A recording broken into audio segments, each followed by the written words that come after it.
Hi guys, welcome to Cosplay Talks and all things nerdy. We are now about to do a recording, and this one's going to be a touching on a touchy subject. We'll introduce guests in a second.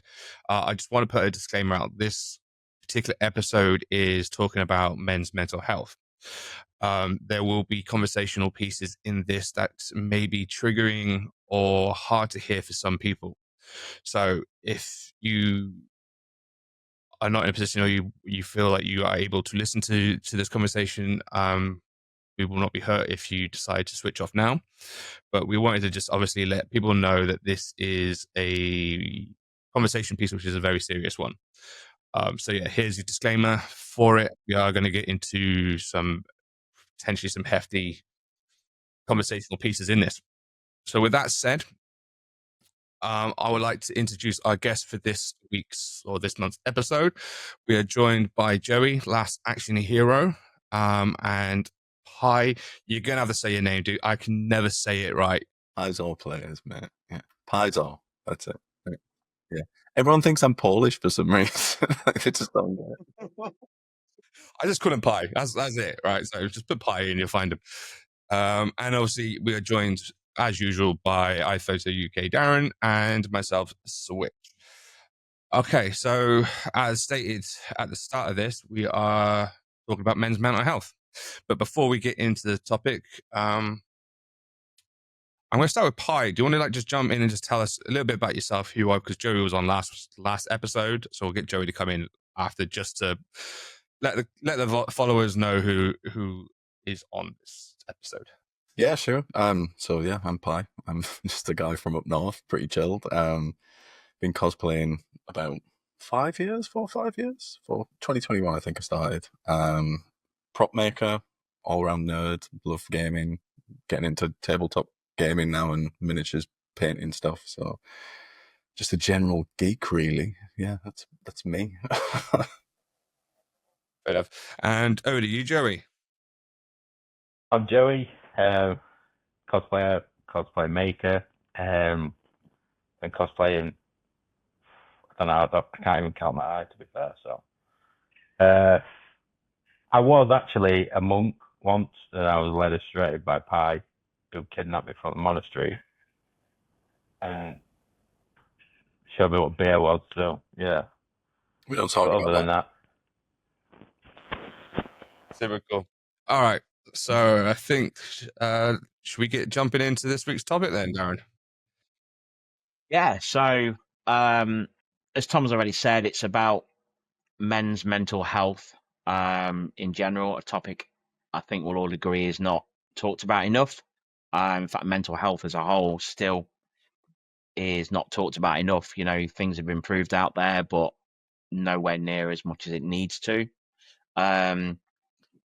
So yeah, I mean, when I was growing up, mental health, it wasn't even a term. I don't think I remember ever hearing the term mental health when I was growing up through school, college, uni, even into starting work. It wasn't a thing.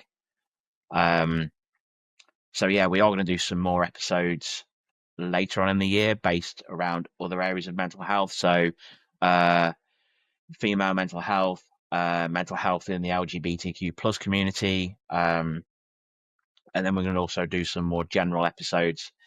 And they're aimed really at just getting the message out there that quite simply, that it's okay to not be okay, that it's okay to talk about what's going on. It's okay to be feeling whatever it is you're feeling.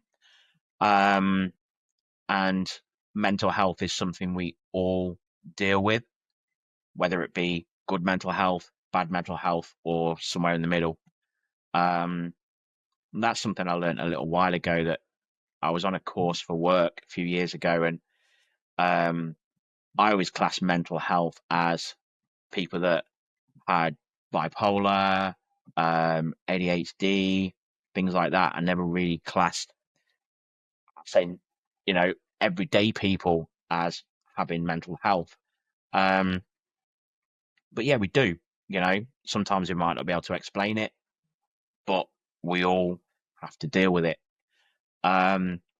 So these episodes really are aimed at, we're not experts, just want to say that. None of us here are experts. We've all had our own journeys with mental health. We've all fought with our own demons. Thankfully, we're all here to come out the other side, but there's so many people out there that just don't and haven't. And if this helps just one person to reach out, get help, drop someone a text or a phone call, then you know what? It's worth us talking for an hour or two about our journeys, however uncomfortable that may be. And I think when me and Switch got together and originally started this podcast, this was one of the first episodes we spoke about doing because it's something that was important to both of us. We've both had struggles, still have struggles. So that's it in a nutshell, really. We'll go through just general chat about health and mental health, where we feel things are out there in the world. We'll each have a section where we talk about our own story and our own journey. And then we'll finish off with how the cosplay community has helped us all. And then we'll talk about some support networks that we've all used or we're all aware of that are useful to people. And we'll also drop the links out to those in the final recording so that people can, click on them, take a look, and hopefully it'll help you.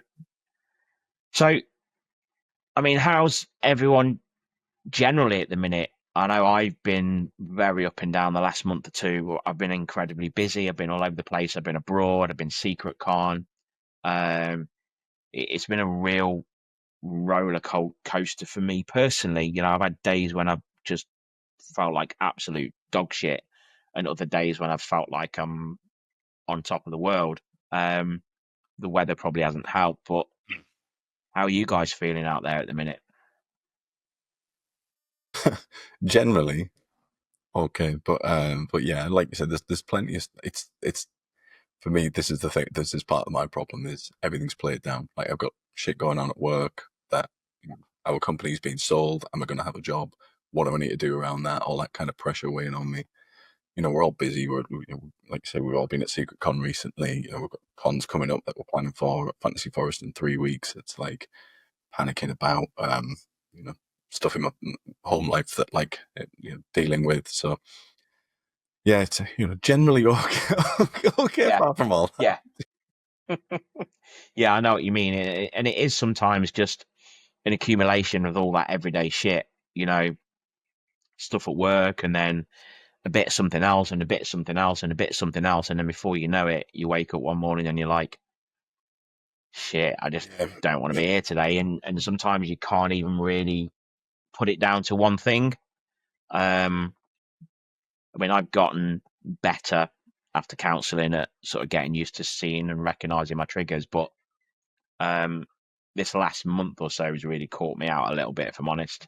But I'm feeling a bit better now. I came back from Switzerland feeling on top of the world, physically and mentally. It was a really exhausting and challenging trip, but it did me the world of good, much like when I did Volta last year. It just helped me to sort of like get away from things and focus and think a bit more clearly. But like a holiday, really, you still have all the shit to come back to. And then slowly but surely it just starts to creep back in. But what about you, Tom? In general, I'm all right. But I think just like what Pi said, it's, the accumulation of everyday life, bits and pieces going on, in the background that people don't necessarily see on a day-to-day basis. So I'm still struggling with trying to find a job. From when I got made redundant last year, I'm obviously in a temp job at the moment, but that's coming very close to an end. Struggling finding work. So I've obviously got work bits and pieces on my mind because I'm struggling to find work, and I have done since September last year. So when we look at it from an everyday point of view, it's just, it's shit, but kind of soldier on a little bit. But there's been some good things happening. It all weighs up eventually. Like you said, we had Secret Con last weekend. That was really amazing to be able to see everyone. The weather for me has not been helping because I've not been sleeping, so that's making me very like irritable and antsy sort of things. Tell me about it.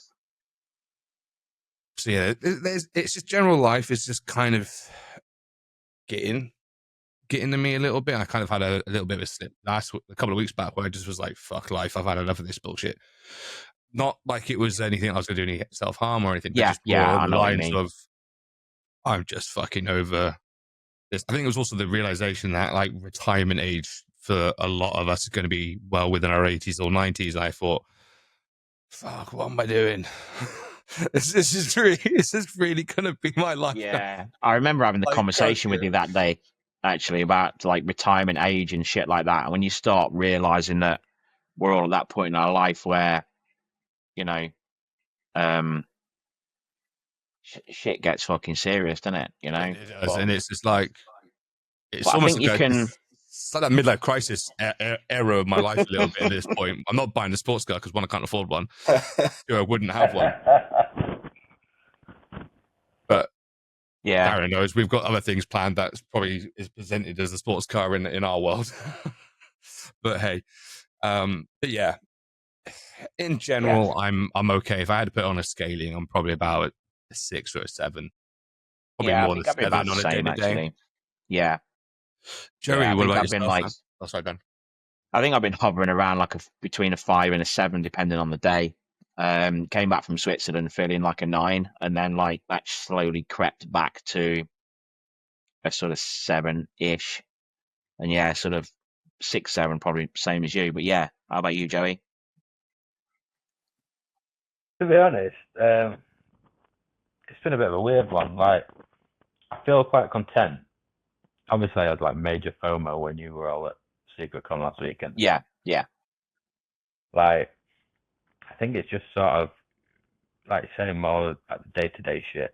It just piles up, and you know when you've got 3 kids like to run around after as well to sort out, and you know you're sharing the load with your missus to do the housework, go out to work, you know, doing 4 to 12-hour shifts in a row. It's just sort of like, yeah, it all piles up and piles up and piles up. And you just think, fucking hell, like, I need a blow. I mean, I'm on 12 days off now, so I've had a chance to sort of like mellow out a little bit. I might say that, but it's been a bit manic sort of this past week leading up to, obviously we're going down to London in the morning to go watch Linkin Park at Wembley, so we've been getting everything sorted for the kids, like they've gone to stay at my missus' auntie's house for the weekend. So it's just been sort of like running around there and everywhere, and you don't really get a chance to just No, that's it. catch your breath and just think. It's not until you sort of like stop, is it? You know? Yeah. Yeah. Just sort of like sat here now, like it's probably the first time I've just properly sat down for like a few days. So yeah, it's quite Yeah, this nice. is my first proper weekend at home where I haven't really had anything specific to do. Like even in the last couple of months when I've been at home, which hasn't been much, it's been right. I'm planning for the event next week or planning for the trip away next week. Although on saying that, I am away next week down in London on a shoot on the Saturday and then a venue visit for Secret Con on the Sunday. But I'm sort of treating that a little bit more chill. Yeah, I think for me, sometimes being busy really helps. But on the other hand, there is that realization that you have got to, you know, if you're not feeling great when you're not busy, you've still got that to deal with when you kind of crash. And I sometimes find coming off the back of a really cool event where you've seen all your mates like Secret Con or like MCM London, a couple of days later when the con blues kick in, that crash can really hit hard. I mean, I don't know about you guys. I mainly use cons now. Yes, I love getting some shots with people, but even Secret Con, it's hard for me to get shots being one of the organisers. So I kind of just love just wandering around chatting to people, and it's just like meeting up with your mates, and then you come back and you're back either on your own or like, just here with Nat. And yeah, everyone is at the end of a phone call or a message, but there's always that great sort of euphoric feeling when you're away at an event, because A, it's kind of like a bit of a holiday, you're away from home, but B, you're catching up with everyone that you get on with, and you have a laugh and a joke. And cosplay really, as you guys would probably know, it is kind of a bit of an escape. And you come back to reality and it's like, yeah, shit, I need to deal with that. But it is what it is. It's kind of like when you go to an event or a con, it's kind of like when you're away on holiday for some people, where you're away from life, you're away from normality, you're away from everyday monotonous life, and then you get to see people that we don't see. It's like I only really get to see Pi when we go to a con. We're both at the other end of the country, so it's always really nice when we finally get a chance to be at the same venue and be able to chill. And the same goes with Joey as well. And it comes a point where you kind of like you look forward to it, but then once obviously that weekend's over, you have such a blast or socializing and whatnot. But then when you come back, it hits to a point where it can be almost overwhelming in some ways, because then you've got to get back to life. Every day, work starts again. You're a parent, like you've got for some of parents and having kids and back on the school run, or you're having to make sure that they're sorted out for whatever, and then it just can eventually get a little bit too much for you. I can gather that. I think for me, I don't know about for you, Darren, it's like for me, I kind of sit on that con hype a little bit because I got the photos to edit, so I kind of keep that mellow for a little bit for me, because I can kind of almost, I'm still stuck in that weekend when I'm at home and I zone out because I have photos to edit, which takes me back to the memories. I think that kind of like works the same with cosplayers as well, but before the event. So like the con crunch, the weeks leading up to it, I think a lot of the cosplayers will get that real hype coming into an event, and then we kind of get that hype on the back end of it, if you like. I mean, for me, my mental health, I think, has changed the way my workflow goes with my editing. I tend to like jump into the stuff that I've really enjoyed shooting and that I really want to get out there, or the shoots where I've had like really great fun with the cosplayer or really great fun on the shoot. Instead of like editing them in order, I'll tend to edit some of the ones from the really good memories first. And that does definitely keep the high going for a little while. But then I end up with the stuff afterwards that is still good shots, but is not the real highs of the event. And I kind of then struggle to get going creatively to crack on with the edits if I'm not in a good place mentally. It's a bit strange.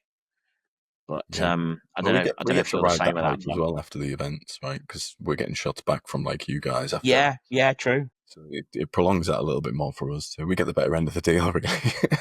I think. I mean, Pi, you'll sort of get it as well, like doing commissions and stuff as well, like leading up to an event. I think sometimes, especially if you're taking on like people sort of coming to you sort of last minute, is there any chance you can do this before MCM? Is there any chance you can do this before Secret Con? Like the lead up to MCM, May, I had Conquest to finish. I had some upgrades to do on Kratos. I had to do Simo's fucking Omniboy suit, and then finish Jack's Thrag suit, all in like a week and a half, 2 weeks. And I was like, fuck, like, and as much as I was like riding this hype wave, at the same time I was like, fucking hell, I might just not go. Like, I'm fucking done in here. Yeah. But the fact that I was taking their suits down was like, you've got to fucking go, because otherwise they're not going to have the suit. So like, it's sort of like, yeah, I think for want of a better word, I think planning is always a great thing to do, and usually I'm ready like a couple of weeks before. I hate con crunching, but this time I was just fucking like, But it doesn't work, Joey, because you like I was planned and I was ready like a week and a half or something before con, and then I just had everyone else be like, "Oh, well, since you're free, Yeah. you make this for me. Yes. Can you do You're this?" free. Can you Then? do Yeah, it? That fuck yeah. Oh, Steph. con crunching for everybody else. Yeah. Fucking brutal. So yeah, I guess from your guys' side of it, you guys have. I mean, from a photographer, I love watching like the content you guys put out, especially cosplayers when they're, yeah, the costume's coming along, cosplay's doing this, and you're showing them little bits of intricate details. And I speak for myself and then about Darren, but I see it, especially when I'm obviously seeing friends doing it, or it kind of gets me really hyped for an event, especially if I'm going to the event, because it means I can see the effort that people have put into a costume, and it gets me really sort of brainstorming ideas and go, right, okay, what crazy shit can I come up with to really do justice to some amazing cosplays. And I know Darren definitely did that when he had his little tour around London to go find an underground bridge. But yeah, so we have that. I think we have that sort of pre-con hype that you guys get after con, where we then start working on the photos and then we start pushing photos out to you. And you guys think, oh wow, yeah, this shit's sick. It kind of laps a little bit around, which is quite nice. I feel, and it can. I know from my point of view when I send a photo back and I get that positive reaction from an image that we collaborated on an image. I've done what I can to make it look good, and you get the feedback back, and sometimes it's just a gleaming feedback, and I'm just like, okay, yeah, no, that's great. That makes you feel really, really good that you've done something there. So obviously, I get that hype from it, and I can have like the shittiest day. I could send off some photos to someone and they come back and it can just instantly change my mood because I've done something nice for someone else who's then could have been having a really shit day as well. And then you just send them over and then they look at it and they go, oh my God, I look fantastic. Thank you very much, sort of thing. So yeah, exactly. Like it's the same for me. Like I don't even care about the likes and stuff on socials anymore. If the person that I've shot with comes back, with genuine comments, and you kind of know whether they genuinely love the shots or not by their reaction. And if they genuinely love the shots, that to me is more important than any likes or story shares on socials, because it gives me a real boost. Like you said, Tom, if I can have a real shit day, I can send someone some shots and they can be like absolutely over the moon with them. They might come back and say, oh, I've had it in the past where people said, oh, I was having a really shitty day mentally. And these have really like cheered me up and pulled me out of a hole. And if I've had a shit day at the same time, that comment really helps me as well, knowing that just by sending them those pictures, it's given them a little boost. And it's like, there's a lot of togs out there. We've all got backlogs and stuff, but sometimes people are like, oh, I don't know if I don't know if I'm happy with these shots. I don't know if the cosplayer is going to like them. Everything's very subjective. It's always worth sending those shots over to them because you might just make someone's day. Even if it might not be 100% what you're happy with, if you finish the shots, send them over. If they don't like them, they won't use them. It's simple as that. But you might just pull someone out of a hole that day. You might make them smile. It's worth doing. Yeah. The stuff at the weekend from Secret Con as well. Like because I do the Netflix gas gear because Dan bullied me into doing it essentially. so I hate wearing it because I'm just his accessory for the whole week. Sound like him. Do you know what I mean? So I'm a bit like, oh, I'm just going to stand here with this bloody loot and I look fucking shit and then blah, blah, blah. But then we shot with Rob and he turned those pictures around really quick and he sent them back and I was like, oh my God, I look fucking sick. Like, absolutely made it for me. Like, I was burnt out of that weekend. It was hot. Obviously, we were all there minging, apart from you, Joy, sorry. it was minging. We were all melting. I was wearing that bloody coat. I was like, I'm tapping out at 3 o'clock. I'm done. I think you saw me walking back the car miserable. And then I was there with you, mate, and I wasn't even cosplay. I was there as well. And I was like, I'm never doing The this weather again. was a bit mad, actually, wasn't it? Because it was like, it was hot in the morning and then light and sunny, and then it rained, and then it was just hot all day and sticky, and I really felt for some of the cosplayers. So, But yeah, especially like you, Pyre, your Saskia. Oh, I mean, Yeah. I mean that jacket's minging, but I mean, I can't complain too much. Stu was wearing like a duvet, full on Gambit, like wasn't a full it? quilt, and like Gambit in the head on.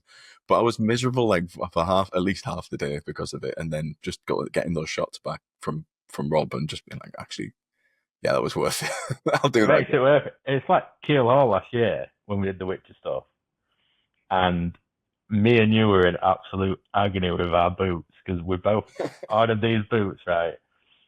And we've both got massive feet, and we'd ordered our size, and the can were far too fucking small. Like by the end of the day, I was walking like John Wayne. Like it was awful, and you could feel everything because they were like them proper flat medieval soles.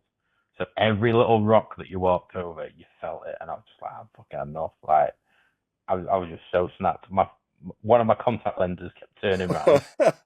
That was terrifying, wasn't it? Like it was like them cat's eye contact lenses. And one of kept fucking turning, I just looked like a knob. I was like, fuck.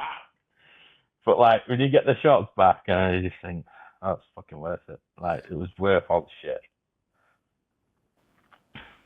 I think stuff like that, it brings so much joy, even like, for photographers, for that, getting that feedback back from that level, it can really hype us up. Even like if we're having a shit day, we're like, okay, I'm not really in the mood for editing, and then you get like that one little message going, oh, these shots are sick. And next thing you know, you're like, fuck it, all right, let's get some more done. That's it. It kind of like fuels a fire, doesn't it? Just like, just nice comments, chuck some positive fuel on the fire, and then like you're back at it. Yeah, I mean, you need it, right? Because we put a lot of work, like both sides of like this kind of parasitic relationship that we have, like as cosplayers and photographers, right? Parasocial, sorry, I should say it. But I honestly don't know how some cosplayers do it. Like the time it takes to put cosplays together. I mean, my friend Kim, who was at Secret Con, she did Ezra, and that cosplay has taken her like 3 years to complete. And it's just like, I could not focus on something for 3 years. I'd have chucked it in the bin and started something else. I just don't have the attention span to like see something like that through. It's one of them things that like definitely from sort of like my point of view is I did it with Batman. Like when I first ever started cosplaying, like Batman was my thing, and then over time I was still cosplaying Batman. It was just like getting like a better and better version, and like I'd go from like, oh, I've still got the cowl from this build, I'll use that, and then so like you start off with one thing and it looks completely fucking different like 3-4 years down the line because you don't look like a fucking cardboard box anymore. Like you've actually learned to do stuff. Yeah. And I think that it's sort of that little sort of obsession of wanting to push it and push it and push it. And I've said to the lads like a million times, and they rib me for it all the time. Like I'm not fucking doing Batman anymore. That's partly because I'm deaf, and like when we was at Magna, I couldn't hear a fucking word that anyone was saying. Like honestly, it was horrendous. And I was like, fuck it, I'm not doing Batman anymore. I've had enough. Blah blah blah. And I turned around the other day and I was like, yeah, I'm gonna do another Batsuit. It's like a week. Joey. He's not doing it, and then 2 days later he's messaging me like, "Oh, I'm gonna do like Dark Knight Batman or some shit." Just Dark Knight Returns again for the 4th time because I don't feel like I've done it right the past 3 times, and I don't know. It's just like a fucking weird obsession, like, and I don't know what it is. I fucking hate dressing as Batman. Like Batman's cool as fuck. I fucking absolutely despise it. Getting suited up as Batman is the worst thing. You're pulling that fucking cowl over your head, and it feels like someone's giving birth to you again. Like, it is fucking horrendous. You finally get it on your head, and then you can't hear anything. And you can't turn your head. You can't see. So you're just like, what's the point in this?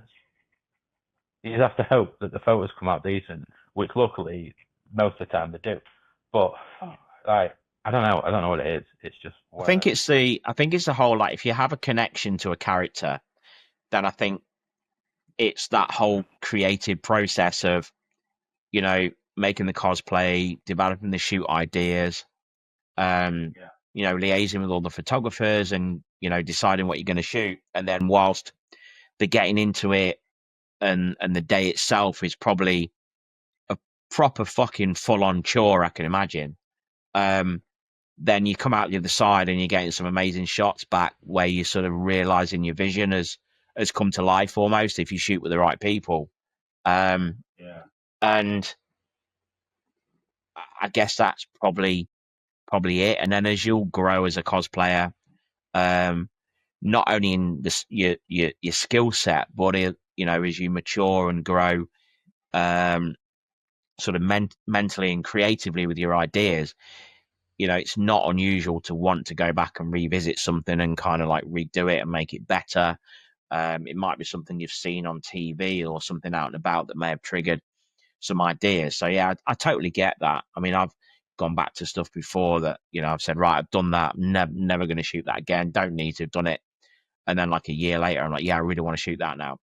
Because I've got some new ideas, or I've completely changed the way I shoot or light things or edit. And yeah, I totally get that. And it is good to have a focus like that for my mental health anyway. To have something to sort of really channel. And I'm finding, I'll put a link to it actually. A friend of mine, Shalimar, we've known each other now since we first met. We're introduced at MCM October, London 2017. And at the time he was working for MCM as a writer. He was doing interviews. And we get on really, really well. His ideas are absolutely batshit crazy, but he just, some of the stuff he comes up with is just fantastic. And we emailed a lot during lockdown, and we really helped each other get through that mentally. And he sent me a link recently, and it was something that I didn't realize I subconsciously already do. And it was about using your own feelings and emotions and putting that into your photography. And that's something that I didn't realize I'd already started to do over the last year or two. And yeah, it's something I do a lot. So the way I'm feeling at the time, or if I've been feeling recently, if it's the right shoot, like the one that me and Tom did with Troy at the weekend, with Daredevil as a bit of a sort of mental health message, if you like, that the way I shot it was how I've been feeling, or some of the emotions that I've had in the past, and some of the things that I wanted to portray. And that's the same with the way I lit it and the way I edited it. And then although Tom and myself were shooting back to back at the same time in the same place, Tom's are very much different because he's put his feelings and emotions into his shots. And I think that probably is the same for a lot of cosplayers out there. It gives you an opportunity to put your own sort of feelings and emotions and your own spin on a character. That might be the way you build it. That might be the way you pose, or the style of shots you want to get from a photographer. But I think it can be a really good outlet, a really positive outlet from my perspective. That was one of the interesting things that we did with the choice shop at Secret Con for the men's mental health style. So essentially, people that didn't know, we did this. It's been in the works for quite a while with myself and Troy, and we were meant to do it in October last year at MCM. But because of everything that went on at MCM, with the lack of being able to shoot and stuff like that, we had to delay it, and because we didn't want to rush it or just do a half-assed job on it, we wanted to make it mean something and be something special. That's kind of the idea behind it.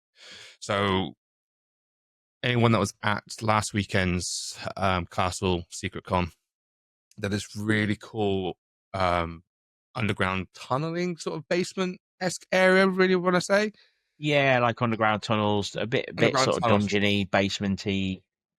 So and we had this really nice staircase that had these fake candles lit up coming down this staircase with this really nice door at the top. And if anyone's seen Born Again, it reminded us very much of the fight scene between Daredevil and Muse. And that's kind of where we were at with this idea.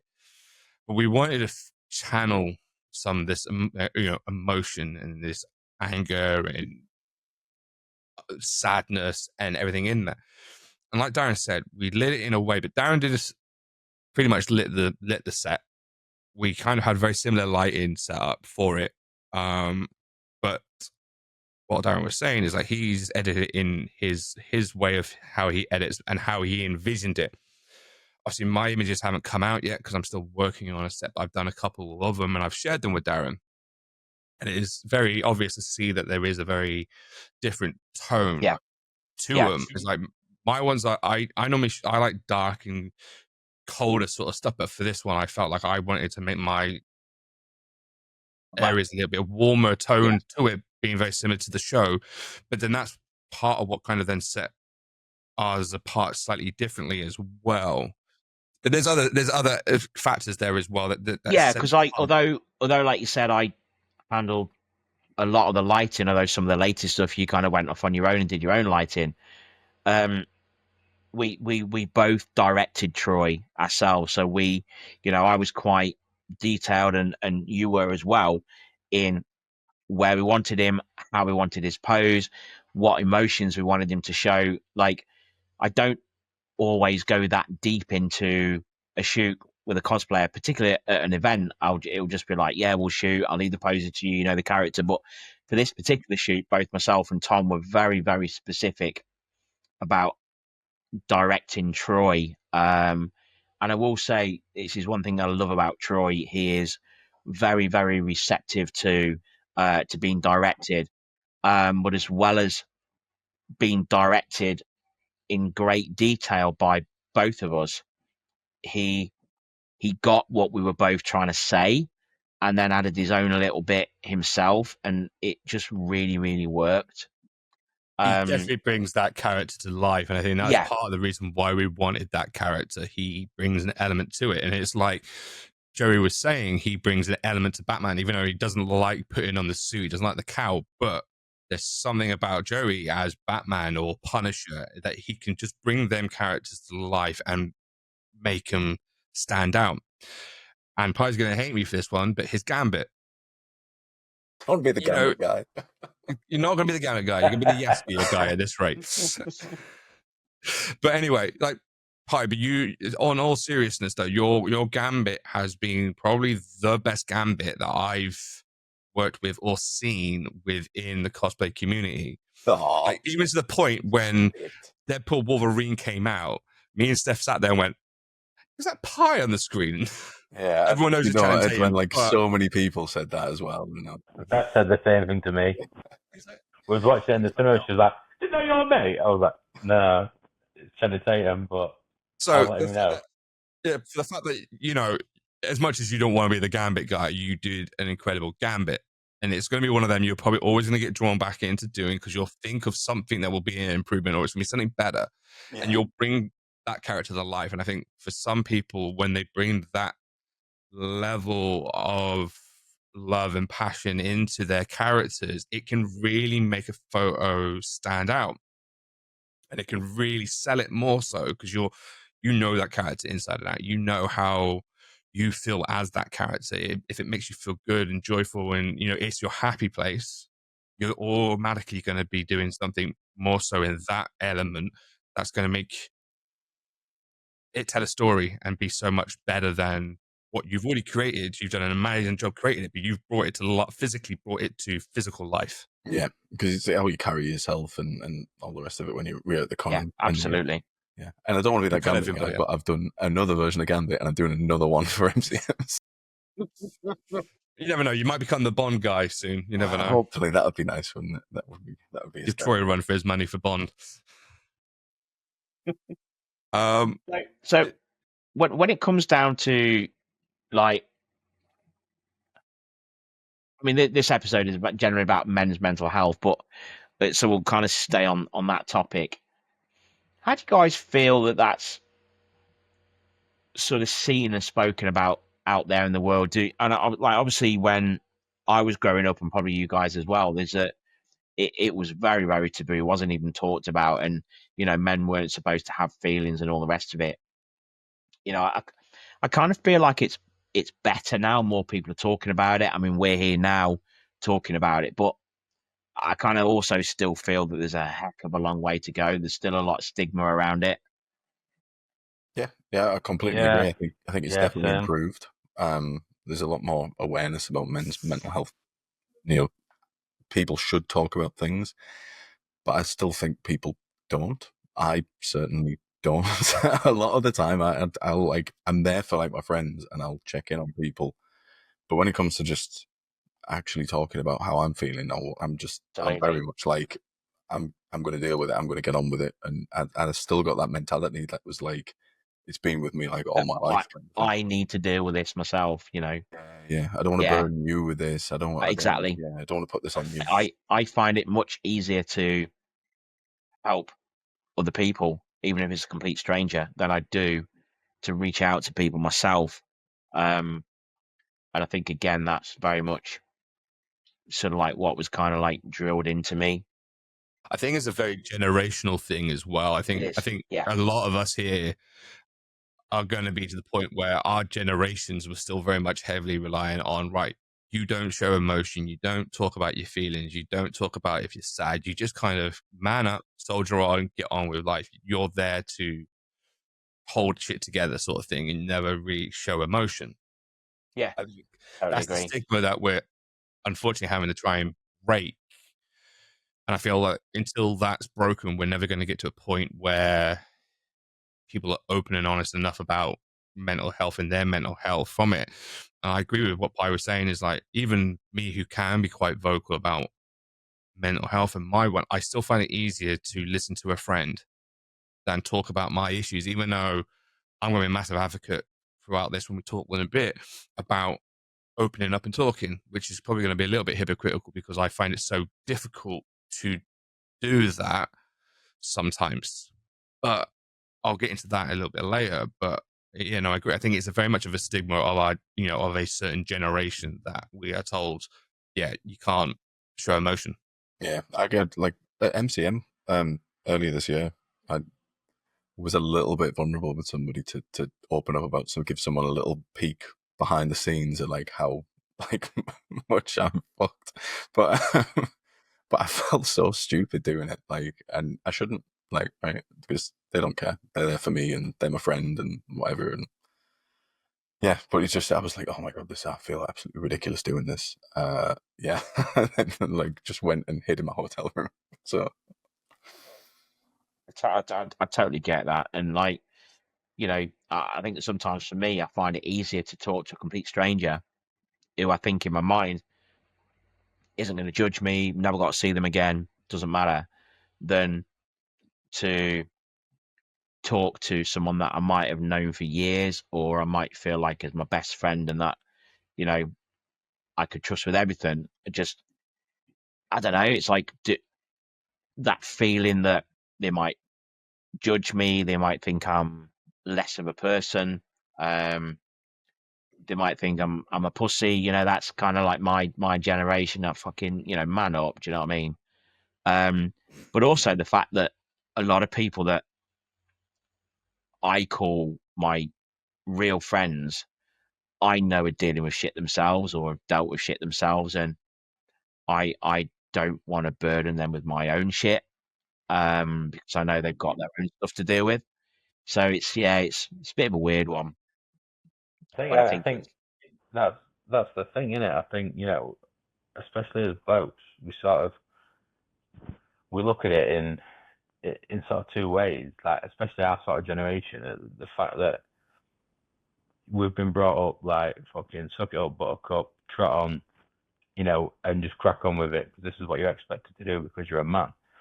And then there's on the other side of it, you're thinking, fuck me, if I'm going through this shit, my mates are bound to be going through it as well. Like, because everything in the world, everything that's happening in the world, it's affected everyone. It's not just affecting me. Like, it might be affecting me a different way because, I don't know, the cost of living has gone up and gas and electric prices have gone up fucking through the roof because I've got 3 kids and a wife who love to spend fucking 8 hours a day in the fucking shower.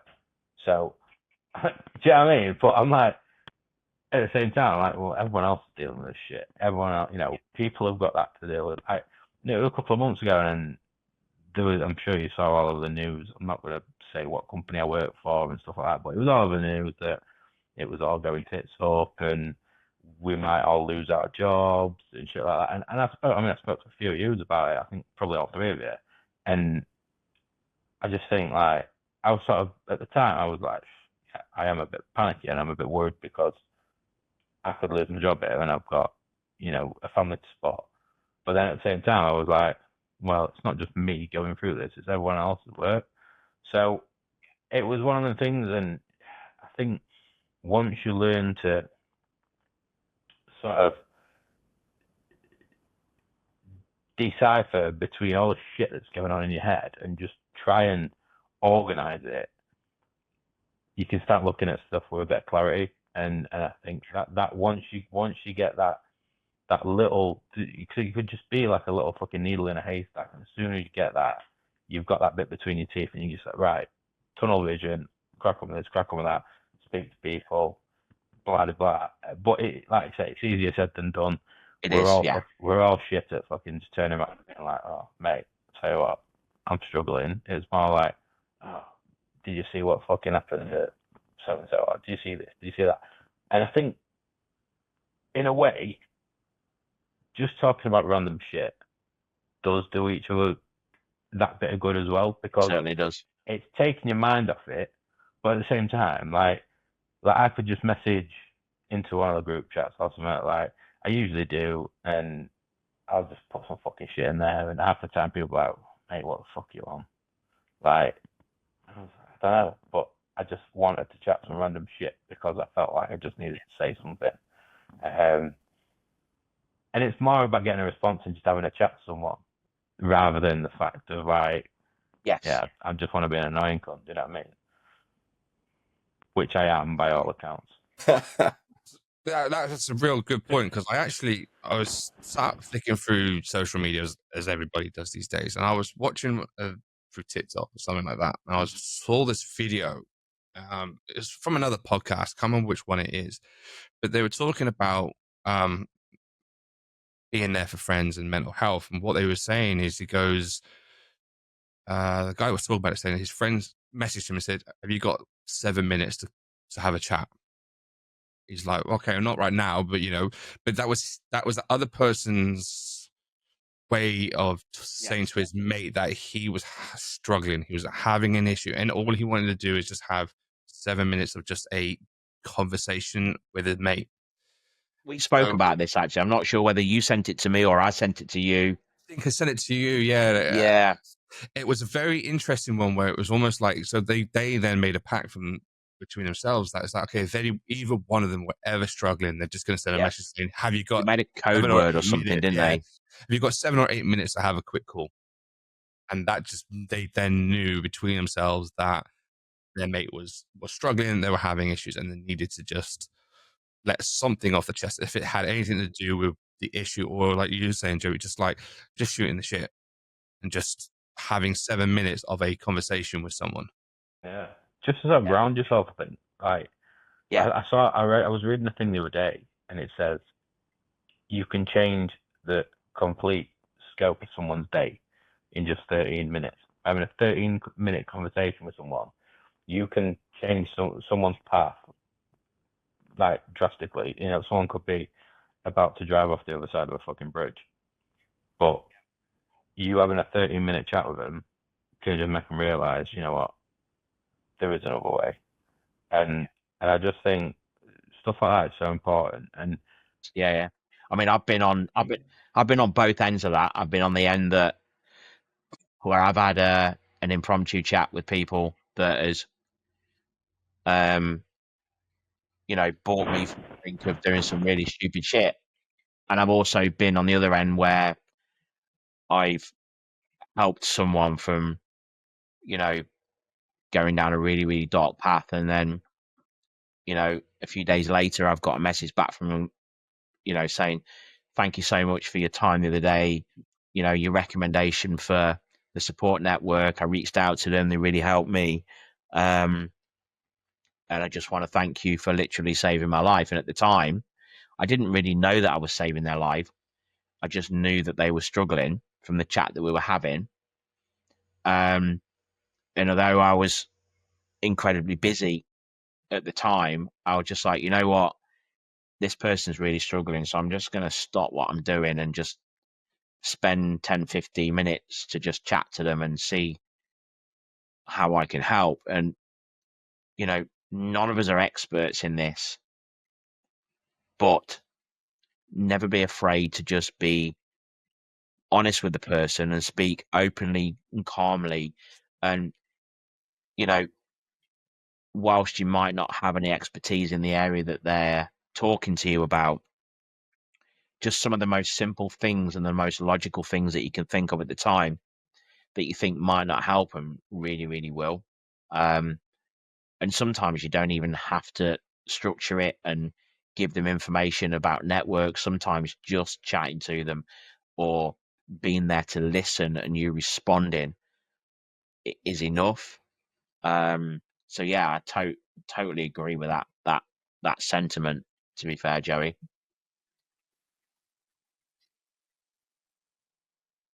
So that brings us on nicely to the main section of this episode, which we're calling Your Story. We're each going to have some time to chat about ourselves, our mental health journey. And this is going to be 4 very different stories, I think. In fact, I'm sure it will. Where, I mean, who knows where or how this is going to go. You know, we're all going to share whatever we feel comfortable sharing. It may be a short story from each. It may be a bit longer, but we may all end up in a blubbery mess at the end of it. I mean, who knows where this is going to go, but we all felt that while this might be uncomfortable in some senses to share some of the things we've gone through, if in any way it helps anybody out there to understand that it is okay to open up and give information about, you know, what we've been through, then and fair. So we're going to start with Joey, and then myself, and then Pi, and then finish with Switch. And let's see where this takes us. So, Joey, over to you, buddy. Well, let's start. Well, I suppose I should start at the fucking start, shouldn't I? So with me, really, it started when I was in the army. We came back from Afghanistan in April 2014. Everything seemed fine and dandy. You know, it wasn't even anything sort of like combat related, really, that sort of sparked me off. But we all came back, you know, without a scratch, feeling invincible, really. And it was, what, 2 months, 3 months after we came back, my best friend decided to get in his car, pissed up, and wrapped it around the tree. We were based in Germany at the time. It was Friday night. I was on duty the next morning, so I was down a couple of days in my room. The rest of the lads were all on the piss. He just moved back into the block because him and his girlfriend had split up. And he was sort of like begging me to go out. He was like, "Come on, come out, come out." And I was like, "Nah, I can't." You know, I said, I'm on duty at 8 o'clock in the morning. Like, there's not a chance I want to fucking wake up for that. So I was literally the only person not drinking. And he got it in his head that all the rest of the lads went out, and him and one of the other lads was like, "So what? They're all off into town. We'll go off to this other town, and we'll go meet my ex-girlfriend's brother, and have a good time with him. So this other town was about an hour drive away, and the range roads in Germany are fucking awful. Like, especially at night time, there's no lighting, and it's just driving through a forest essentially on these big roads. And this particular road was, well, it was notorious for people dying, like coming off the road, right on this bend, they come off, wrapped it around a tree. He'd just bought it with his tow bonus as well, his car, Audi S4 convertible. It got the other lad to drive. He didn't have his seatbelt on. And then we just went too fast around this bend, and they came off. The lad who was driving, one of my other mates, he survived. He ended up going to prison though, obviously. Death by dangerous driving. And then Tulls, he unfortunately died. But that night haunted me for a fucking long time. Still does. Like,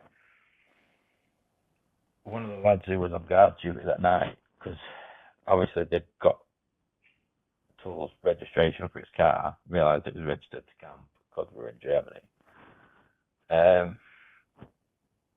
They brought it back in, obviously all smashed up. The lads were all out in town, and one of the lads who was on guard duty came flying to my room as soon as Tull's car came back in and started banging on my door. What the fuck is going on? It's like midnight, half past midnight. So I answered the door, I was like, what's up? And he goes, have you got Tull's number? I said, of course I fucking got it. My best mate. Why? What's up? He's like, just ring him. I said, tell me why you want me to ring him. He's like, just fucking ring him. And I said, I'm not ringing him until you tell me why. I said, because what the fuck am I letting myself in for? Or am I going to be getting him in this fucking shit? Do you know what I mean? And he said his car's been involved in an accident. He says, but that's all I know. I was like, and I remember it to this day. 327 times I tried to call his phone before I died. 327 times I tried fucking ringing him, and I just wasn't having any of it. Obviously, me and Beth were in the process of like planning our wedding at the time, so I'd been on FaceTime to her early on in the night. Messaged her and told her what had happened. I mean, well, he was going to be my fucking best man. That didn't happen. And it fucked me up, you know. But I bottled it up. We all went up to the hospital. The next morning came round, and I went to take over on duty. I'd not slept a wink, and my gaffer at the time, Jimmy Mayo, probably the best bloke I ever met in the British Army. Like, top draw. Like, he would fucking look out for any of his lads. And he came up to me and he took the duty phone, he took the keys off, and he was like, you're not fucking doing this today. His best mate's just fucking died. He said, go back to the block, get changed, go be with the lads. And as soon as I walked through the door, one of the other lads was just stood there in the sort of like foyer bit, just looking lost. Like a lost kid that looked really sad. This is a grown fucking man. And I just fucking grabbed him. And we just fucking cried. Like two big, horrible grown men that have not long since come back from a fucking walk, just grabbing each other, fucking crying. And I just like, I couldn't stop. I didn't know what to do. I went upstairs. I got changed. And I just sort of sat there. Like, I had it was like an inherited sofa. So this sofa had been in the block for fucking years. Like, it was awful. But it was the comfiest thing in that block. Like, it was a massive 3-seater sofa. All the lads were always in my room. If we like sticking a film on or whatever, we'd put it on in my room. And I just sat there on this sofa, and I was still smoking at the time. I'd gone through like, it must have been about 20, 30 facts. One of the other lads came up and was like, well, we're going to go down to where they crashed, lay a bit of a memorial. do one. And I was on an hour, and it was just like, fucking just come. He says, because you'll just be a fucking insufferable cunt if you don't. And that was the sort of, in the and I suppose we sort of had the banter now, especially in our sort of friend group, is like, just sort of, just fucking do it, be a bit of a fucking twat to each other, but it's a laugh. Do you know what I mean? Yes, yeah. It was meant with love rather than being no malice. Yeah. It's how we dealt with, in some respects, trauma or the emotion. Because you'd either all be feeling it, so you would have that. Well, we would class it as banter and grief. Well, banter amongst each other because you'd all be going through similar situations. So I completely get what you're saying. And it was just that little sort of comment, because everything had just been so fucking black and white all morning, and that sort of comment was just something that just, I don't know, it sort of just pulled something out of me, like, get up and go. He won't want you to be sat here being a fucking mad prick. And I'll always remember something about Tulls was we was practicing for the Queen's Jubilee. I can't remember which one it fucking was. And we was obviously doing a parade for it. And I just fucking passed out one day. I was on parade, I'd fucking, because this was the thing, when you're on parade, so many people drop, you'll know, Tom, people just fucking drop left, right, and centre because they've not eaten breakfast in the morning, they've not done this, that, and they just fucking faint. Being stood to attention like that is no good for anyone. Hours. And I've done everything. I've eaten fucking a lot. And the lad said I just fell straight back, bolt rigid straight back, and my head just bounced off the floor. Anyway, at the time, this was before all data roaming and stuff was fucking easily accessible. And they took me off to the hospital, and Tully had gone over to the fucking a little welfare area with a little internet cafe at dinner time. And he put on Facebook, haha, well, she flaked it on parade. What a fanny. And I'd come back at the hospital, they basically turned around and done an MRI scan, and they found something on the back of my skull what they thought was a tumour. Turns out I've just got a fucking weird shaped head. Who knew? They thought it was a fucking tumour. So bearing in mind I've got this German doctor who don't speak a word of English, and then I have to wait for this translator to come to basically very poorly translate that they think I've got a tumour on the back of my head. So I'm sat there thinking, fuck, what the fuck is going on?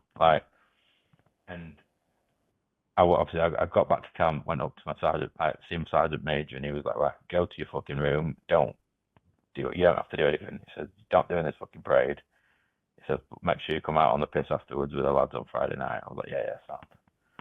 So I went back over to the block, and I just knocked on Tully's door. And he opened the door and started laughing. And then he just saw my face, and he was like, what's happened? And I told him, and he was like, fuck. He was like, right, he grabbed me, like a kid. You put a kid, sit him down. He did that, put me on his bed. Sat me down on his bed, offered the fucking can of beer that he had in his fridge, and put a fag in my mouth, and was just like, just wait there. And I was like, where the fuck is he going? And he ran all the way back to the fucking welfare suite at the other side of town, deleted this Facebook page, and come back. He was like, I just needed to do that. I was like, what was it? He was like, I just called you a fucking fanny on Facebook, but don't worry about it. Obviously, it's just fucking stupid shit like that. And obviously when he died, it just fucked us. It fucked everyone. It sent such a shockwave through the entire regiment just because he was such a massive character. And it was a bit like the older brother that I never had. And he was always getting me in the shit. I was just a little brother that got in the shit all the time. It was always his idea, but I'd get in trouble.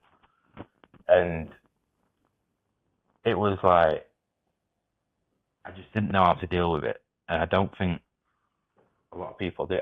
For a place where you could quite well be dealing with some grief, a job where you could quite well be dealing with some grief, they don't really teach you how to fucking manage it. So I just started, I bottled it up, and it stayed in for years, and I started drinking a lot more. After me and Beth got married, then we moved to Newcastle, and we were based there for a bit. Everything was fine, and then I got injured playing rugby for the regiment. Got moved into a different job, which I fucking didn't want to do, but I said I'd cover because they needed someone to cover it. And I thought, well, I can't do my job at the minute because my shoulder's bust, so I'll go do this. Anyway, I got recovered in that, and they were like, nah, you're staying in that job. And I knew it was a fucking dead-end job. I knew there was nowhere for me to go. So I was like, I've been fucked here. And it just sent me more. I was drinking more and more and more. Beth was going to work at the local shop when I was getting from work on a night. I'd get the kids to bed, and I'd just sit there with a bottle of whiskey. And it spiraled and spiraled and spiraled. And one day I just fucking exploded, and I just went. Beth basically said to me, you go see a fucking doctor, or that's it, we're getting a divorce.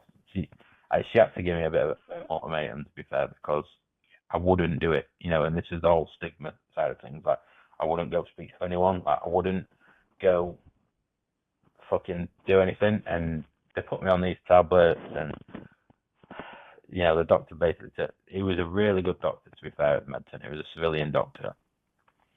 He said to me, I've got a few lads through who are like you. He said, I always put myself in the situation of what would I want someone to do if it was my son in this situation. So he signed me off work for a few weeks. I sort of sat at home, but then I felt like an outcast after that. And I started, even though they'd give me these tablets, the tablets don't work straight away. And I just kept spiraling and spiraling and spiraling. And I just got to a point where I was like, fuck this, I can never go back. What am I going to do? And then I was like, everything was going through my head. I was like, Mila, our middle child, like, she was only like one at the time. And I was thinking, how the fuck am I going to support a family? Like, I'm a fucking failure. Like, this is happening to me, that's happening to me. Like, I thought the world was against me, and I just genuinely didn't know where to turn. I thought, I can't say anything to Beth because I don't want her to worry about it. But then I can't say anything to anyone else because I'm out of the fucking picture. I'm out of sight, out of mind. And I was just like, what the fuck is going on? And they set me up with a counsellor at, I can't remember what the fucking place was called, Defence Centre for Mental Health. She was really good, Emily. I'd go and I'd just talk to her and just get everything off my chest, and I'd drive back up the A1 feeling alright. But then when I got back in them four walls, when the kids had gone to bed, Beth had gone to work, I was just sat there again. And I was just like, fuck, I'm here again. It was sort of a bit like I was in prison in my own head. I was just fucking like, I do not know what I'm going to do. And it all got too much once. And I thought, fuck this, I'm done. And I tried to. I failed, thank fuck. That's one thing I'm fucking happy to be shit at, is killing myself. I'm never really happy to be shit at anything, but fucking killing myself sounds like shit. And I was at this fucking point, and when someone says, like, you go head first into the abyss, and if it spits you out, you're one of the fucking lucky ones. And I, thankfully was. And it was, well, after that, it was sort of all hands on deck with everything. Everyone knew. Like, I had to tell my parents, I had to tell I wasn't telling my parents that I was off work on the sick or anything like that. I was just, we was away, we was living away from everyone. We was in Newcastle, and as far as they all knew, everything was fine. So I sort of had to open up, speak to people about it. Spoke to my dad about it, which was the person I thought was going to be hardest to tell. And he turned around and went, fucking hell. He says, you want to just tell me now? He says, I've known since fucking till he died. I said, well, why don't you say it? He said, I didn't want to make you feel a dick. And my dad was probably, in the end, my dad was probably one of the people I connected with the most over it, because, like, I think everyone has that view of the dad as, like, that vision of masculinity, and especially our generation, our dads were sort of, like these blokes who went out to work, they were the manly men, they come home, or they go to the pub on the way home, and then they come home, and that was that. You never really saw any vulnerability of it, like, from them. And the fact that my dad just sort of basically turned around to me and was like, it's alright, son. Like, you don't need to worry about it. Like, don't be ashamed. It happens. And I was just like, oh, fuck. And that lifted a lot of weight off my shoulders, to be fair. And then they put me in with a psychiatrist. I basically said, I'm going to med discharge it. Well, I think med discharge is the best option for you from the army. So, okay. And I said to him, so what is wrong with me? He said, there's nothing wrong with you. I said, what do you mean? He said, there's nothing wrong with you. He said, you're just having a shit time. He said, there's nothing, even if, he said, you've got some mental health issues. He said, but don't mean there's something wrong with you. It just means you're having a hard time. He said, people have hard times, and it's all right. It doesn't mean there's something wrong. He said, basically said to me, he was like, he fucking chucked the book at me, basically, like the mental health encyclopedia, and was like, you've got all this, essentially, mate. Like, you're a full fucking book. He was like, depression, PTSD, anxiety, and I was like, anxiety? Obviously, I spoke to, like, just before we started recording about it, and this is one of the things that stuck with me was, it was like anxiety to scale. Because I said to myself, I don't want to hide away. Like, I was at a point where I was just fucking, I was sort of angry all the time. Like, and I wanted to just be moving. I felt like a bit like a fucking great white shark. I had to keep fucking going. Otherwise, if I just stopped, I'd drown. That was it. So I was just constantly, I couldn't sleep. I was just constant fucking, my head was on the go all the time. Like, I wanted to be out and about doing stuff. And he said, anxiety is a scale. He said, it's not just a clear-cut thing. He says, it's more of a scale. He says, your anxiety is your fight and your flight mode. He says, the most common form of anxiety is what you've just said, and that's the biggest misconception. Like, that's all anxiety is. People get stuck in that flight mode. They want to run away from everyone. They want to hide from everything. They want to stay away from everyone because they don't want any sort of confrontation. They don't want to speak to anyone. They don't speak about it. They don't want to do anything. He says, but you're on the rarer end of the scale where you're stuck in fight mode. He says, so your body is constantly overproducing everything. He says, I won't be surprised if it's overproducing testosterone, all these other hormones that's basically making you just go fucking wild. He said, he said to me, which I found quite weird, and to this day I still thought it's weird that I am where I am now. But he said to me, he said, are you a fan of Marvel? And at the time I was like, well, yeah, I was quite a casual fan. He says, well, do you know the Incredible Hulk? I said, yeah. He goes, you're essentially a nuclear experiment away from being him. He says, because your head, as soon as the smallest thing happens, your head goes, your heart rate goes, and you're just fucking boom, like your tunnel vision on this bullshit fucking adventure that you want to go on. And he said this to me. Put it in them terms, and I instantly understood it. and trying to claw my way back from that. I mean, obviously you guys know me now, and I am probably one of the fucking most mellow people now. Like, I'm quite laid back. I get a bit fucking irate every now and again, don't get me wrong.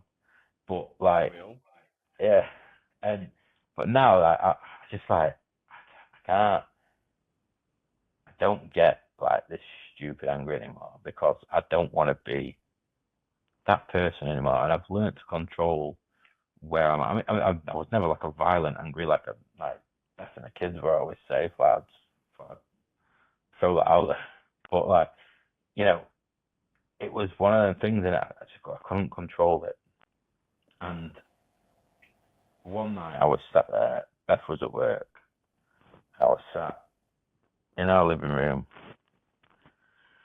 We had like an L-shaped sofa. The dog was only like a year old, so he came up and he was just like fucking mauling me. The kids were in bed. I was flicking through TV, and The Dark Knight was on. So I thought, fuck it, I love a bit of Batman, I'll stick that on. And I sat there watching it, I was like, I wonder how they make these fucking costumes. Like, cause I think it was The Dark Knight, yeah, so the second one that he has in Christian Bale's one.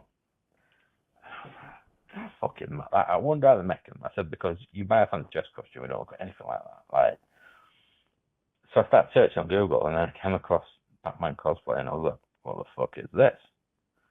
So I joined this Facebook group, and I was like, Jesus wept. Like, these guys are fucking unreal, and they're all making this shit.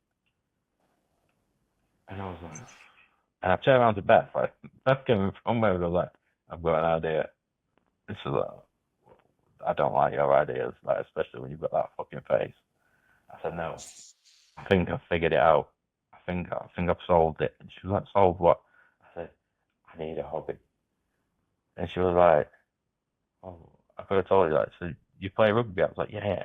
No, I need another hobby. Like, this is one for me. Like, it's something I can do while you're at work on a night and the kids are in bed. I said, well, what is it? I said, I turned my phone, I showed her, this. And she was like, this looks a bit confused with the fucking picture of Batman on the screen. I was like, I'm gonna be Batman. She was like, you have lost it. Like, and obviously the way I said it to her, she was like, she's obviously thinking, my husband needs the fucking men in white coats. Like, he's gonna start jumping off buildings. You know what I mean? Like, Absolutely love it. And I was like, no, not like, I'm not gonna be Batman. I said, I'm gonna do it. I'm gonna make it. And she was like, all right. I went, like, entertained it and that. No word of a lie, the first batsuit I ever made. I've got a picture of it somewhere. I just thought, wow, this is shit. Like, I thought I can't do this. And then I just got obsessed with YouTube. And like, just kept watching stuff and watching stuff and watching stuff. And it was all basically like EVA film at the start. And then I started tinkering around with muscle suits. I was like, fuck it up. I'm alright at this. And then in lockdown, I sort of came out of the cosplay closet, so to speak. Sort of went public with it, opened up an Instagram, and I started up a business making muscles as well. And I was selling them all over the world. I couldn't believe it. I couldn't believe how much this had taken off. I just thought, wow, this is fucking mint. And then obviously, as I sort of got into it more and met more people, like obviously I came into this whole thing like not really knowing anyone. In fact, I think I knew a couple of people maybe from the Batman costuming groups. And then I think it must have been for like, correct me if I'm wrong, Pi, was it MCM October 2022? Something like that. I've met a DC meetup group for one of the days, which I didn't even end up attending because we ended up going on the other day. But I'd set up this group chat, and that's how I met Dan and Pi and everyone, and we just sort of all hit it off. And then I think it must have been, was it Secret Con Magnet? It was, wasn't it? Yeah, Secret Con Magnet.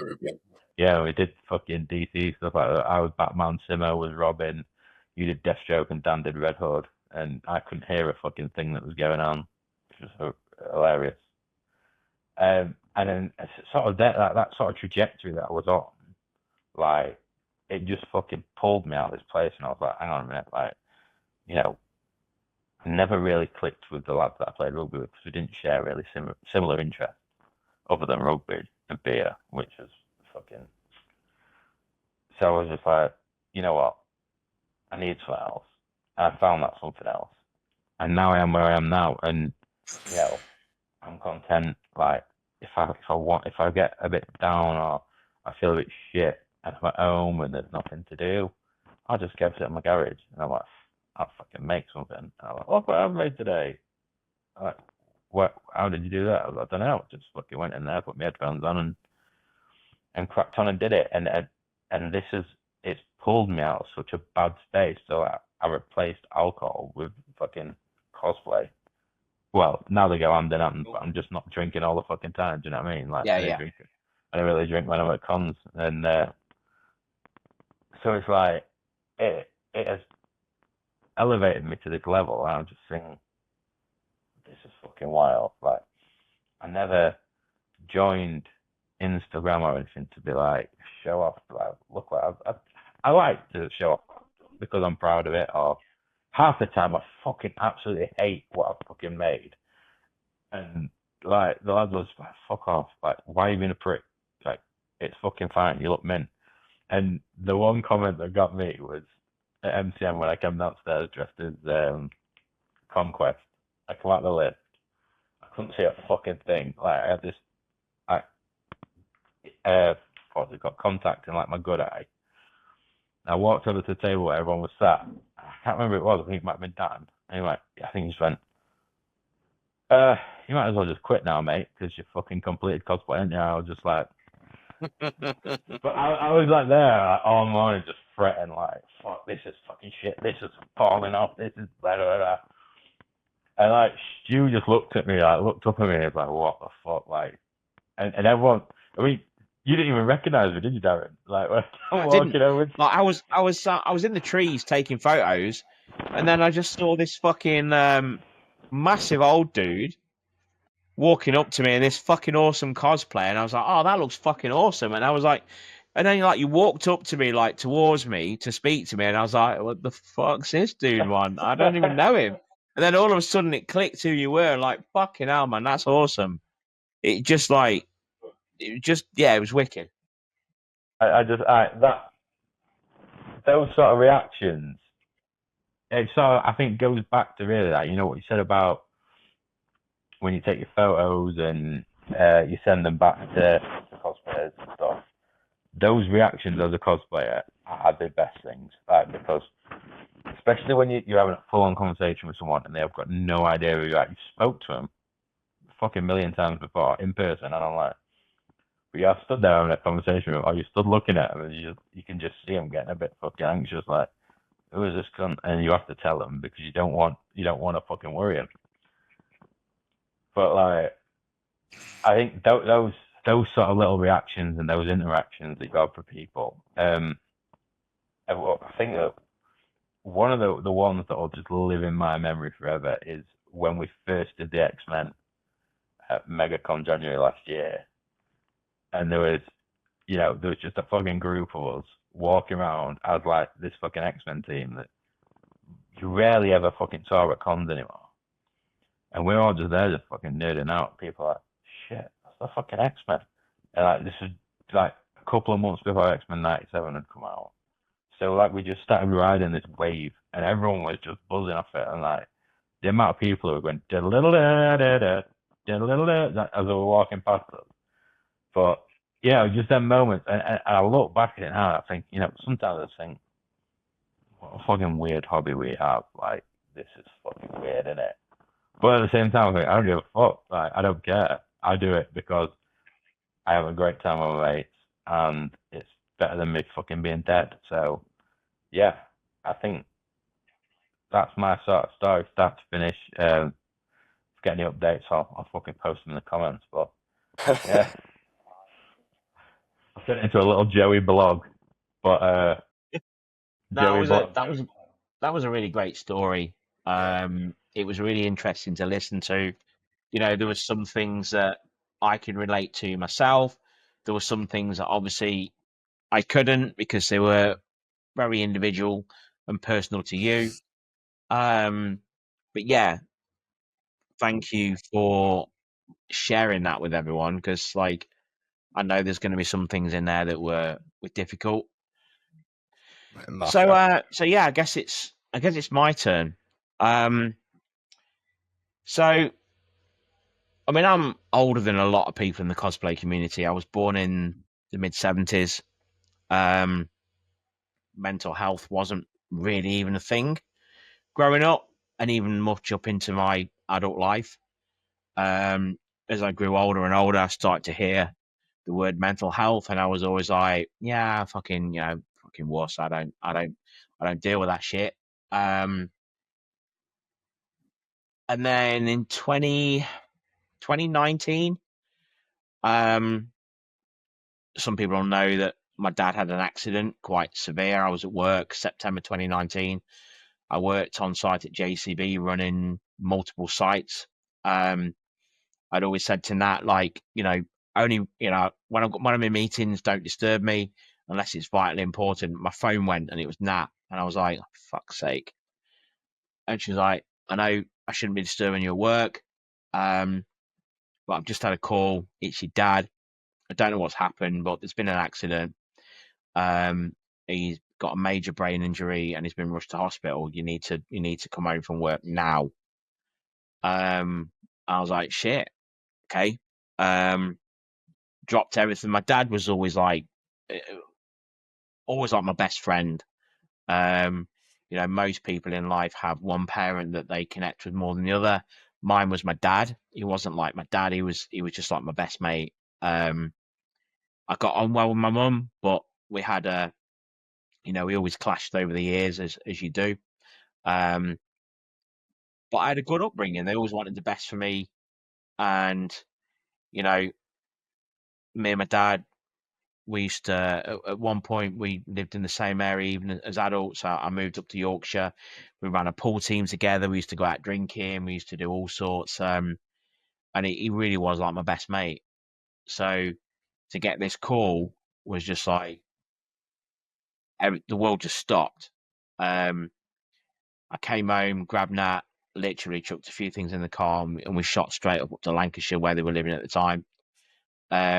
We got up there and found out that mom and dad, they were both retired, and they used to dog sit for friends. They were looking after this dog that they'd looked after since it was a puppy. My dad was out walking it the night before, and he wasn't feeling 100%, bit under the weather. The dog saw a cat. He didn't see it before the dog did, and it kind of like just pulled him over, dragged him across the road. He banged his head apparently on the pavement and the road. And he went home a bit sort of like banged up, cut, bruised. But, being a man, despite what my mum told him, wouldn't go to A&E, wouldn't ring for any assistance medically wise. So mum did the best she could to clean him up, because he was a stubborn old mule, as you are from that generation, and he went off to bed. He got up the next morning, and he went to the bathroom, had a seizure in the bathroom, from the concussion, and what he didn't realise at the time was a brain injury, and smashed his head against the bath in the bathroom, and was literally just on the floor fitting. My mum went into him, found what was going on, and did the best she could, called 999, and he ended up in hospital. By the time I got to the hospital, it was just really like rushed. Got up to the hospital. The consultant came out to see us and said, right, we need to speak to you. And like straight away they're saying, oh, we've got to take him in for a serious brain operation. We've got to do this, we've got to do that. We need to make you aware of the risks. Has he got any sort of last wishes, and all this shit's just like coming at you. And at the time, I'm just like literally like fight or flight mode, making sure mum's okay, making sure Nat's okay. right, what's going on with dad? What, and you just go into like this really structured, almost like military like. I've always been quite an organized person and quite a logical person. And you literally went into that just really logical, right? Sort this, and this. And then he had one brain operation, and then that didn't quite work. They relieved all the swelling and whatnot, and they put like part of his skull back. And he was okay, and then he started having seizures again. It was in like a medically induced coma, or whatever you call it at the time. And he started fitting again, and they couldn't work out why. And this was like a couple of days later, so I got called back up there again, because we lived like 130, 140 miles apart. Because originally like it was going okay, so we came back home, and then it got called back again, and this time they said it was more serious because they couldn't figure out why he was having all these seizures. And again, they had to do a second operation. They literally this time had to remove part of his skull and leave it out. And they said this time that they weren't sure whether he was ever going to wake up. And they were talking to us about all kinds of shit, like organ donation and all this bollocks. And again, it's all sort of like coming at you out the blue. And we were there in the sort of room with him, and he hadn't showed any signs of life for probably 2 days at that point. And both myself and Nat were there, and we were talking to him. And I forget what it was we said. I think it was something about, because we're from like Stoke. So like anyone that's from that area knows about oatcakes. Like they're a bit weird, but they're really, really nice. And I think it was Nat that said to him, "Oh, come on, Jed, we'll get you out of here, and we'll get you some oatcakes." And at that point, he squeezed our hand, and we shouted the consultant over who was there at the time, and he was like, "Oh, I think it might have just been a reaction." And we talked to him again, and I said something to him. I can't remember what it was, but he reacted again, and they were like, "Oh wow, we've not seen this reaction from him in like 2-3 days." So there's some further bits and pieces, and eventually he came out of hospital. But at that point, he'd lost like the use of the right side of his body, so his right arm, his right leg. He could still remember things. He could still chat to you, but his speech was very slurred, almost kind of in the same ilk as maybe a stroke patient. But they said that that would be the best it would get. So he came out of hospital, was at home for a while. My mum, who was already at the time through various other stress, she liked a bit of a drink. So did my dad, to be fair, but it was fairly okay. It was manageable. But he sort of came out of hospital, and my mum just couldn't cope. She'd got severe arthritis. She'd had to retire.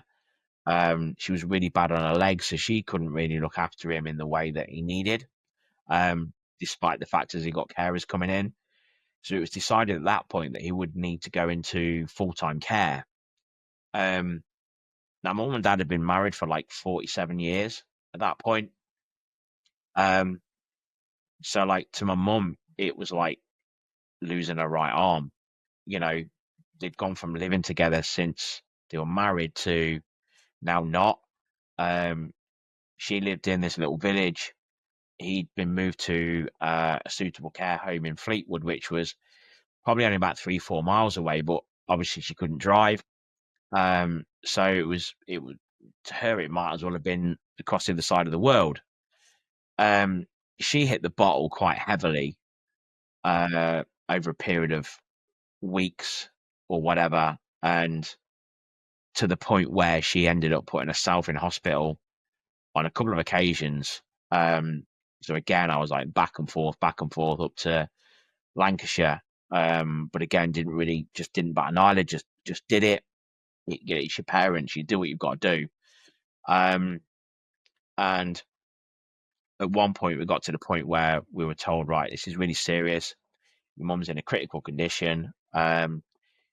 She'd been diagnosed with final stage liver disease, given 6 to 12 months to live, with the emphasis on the 6.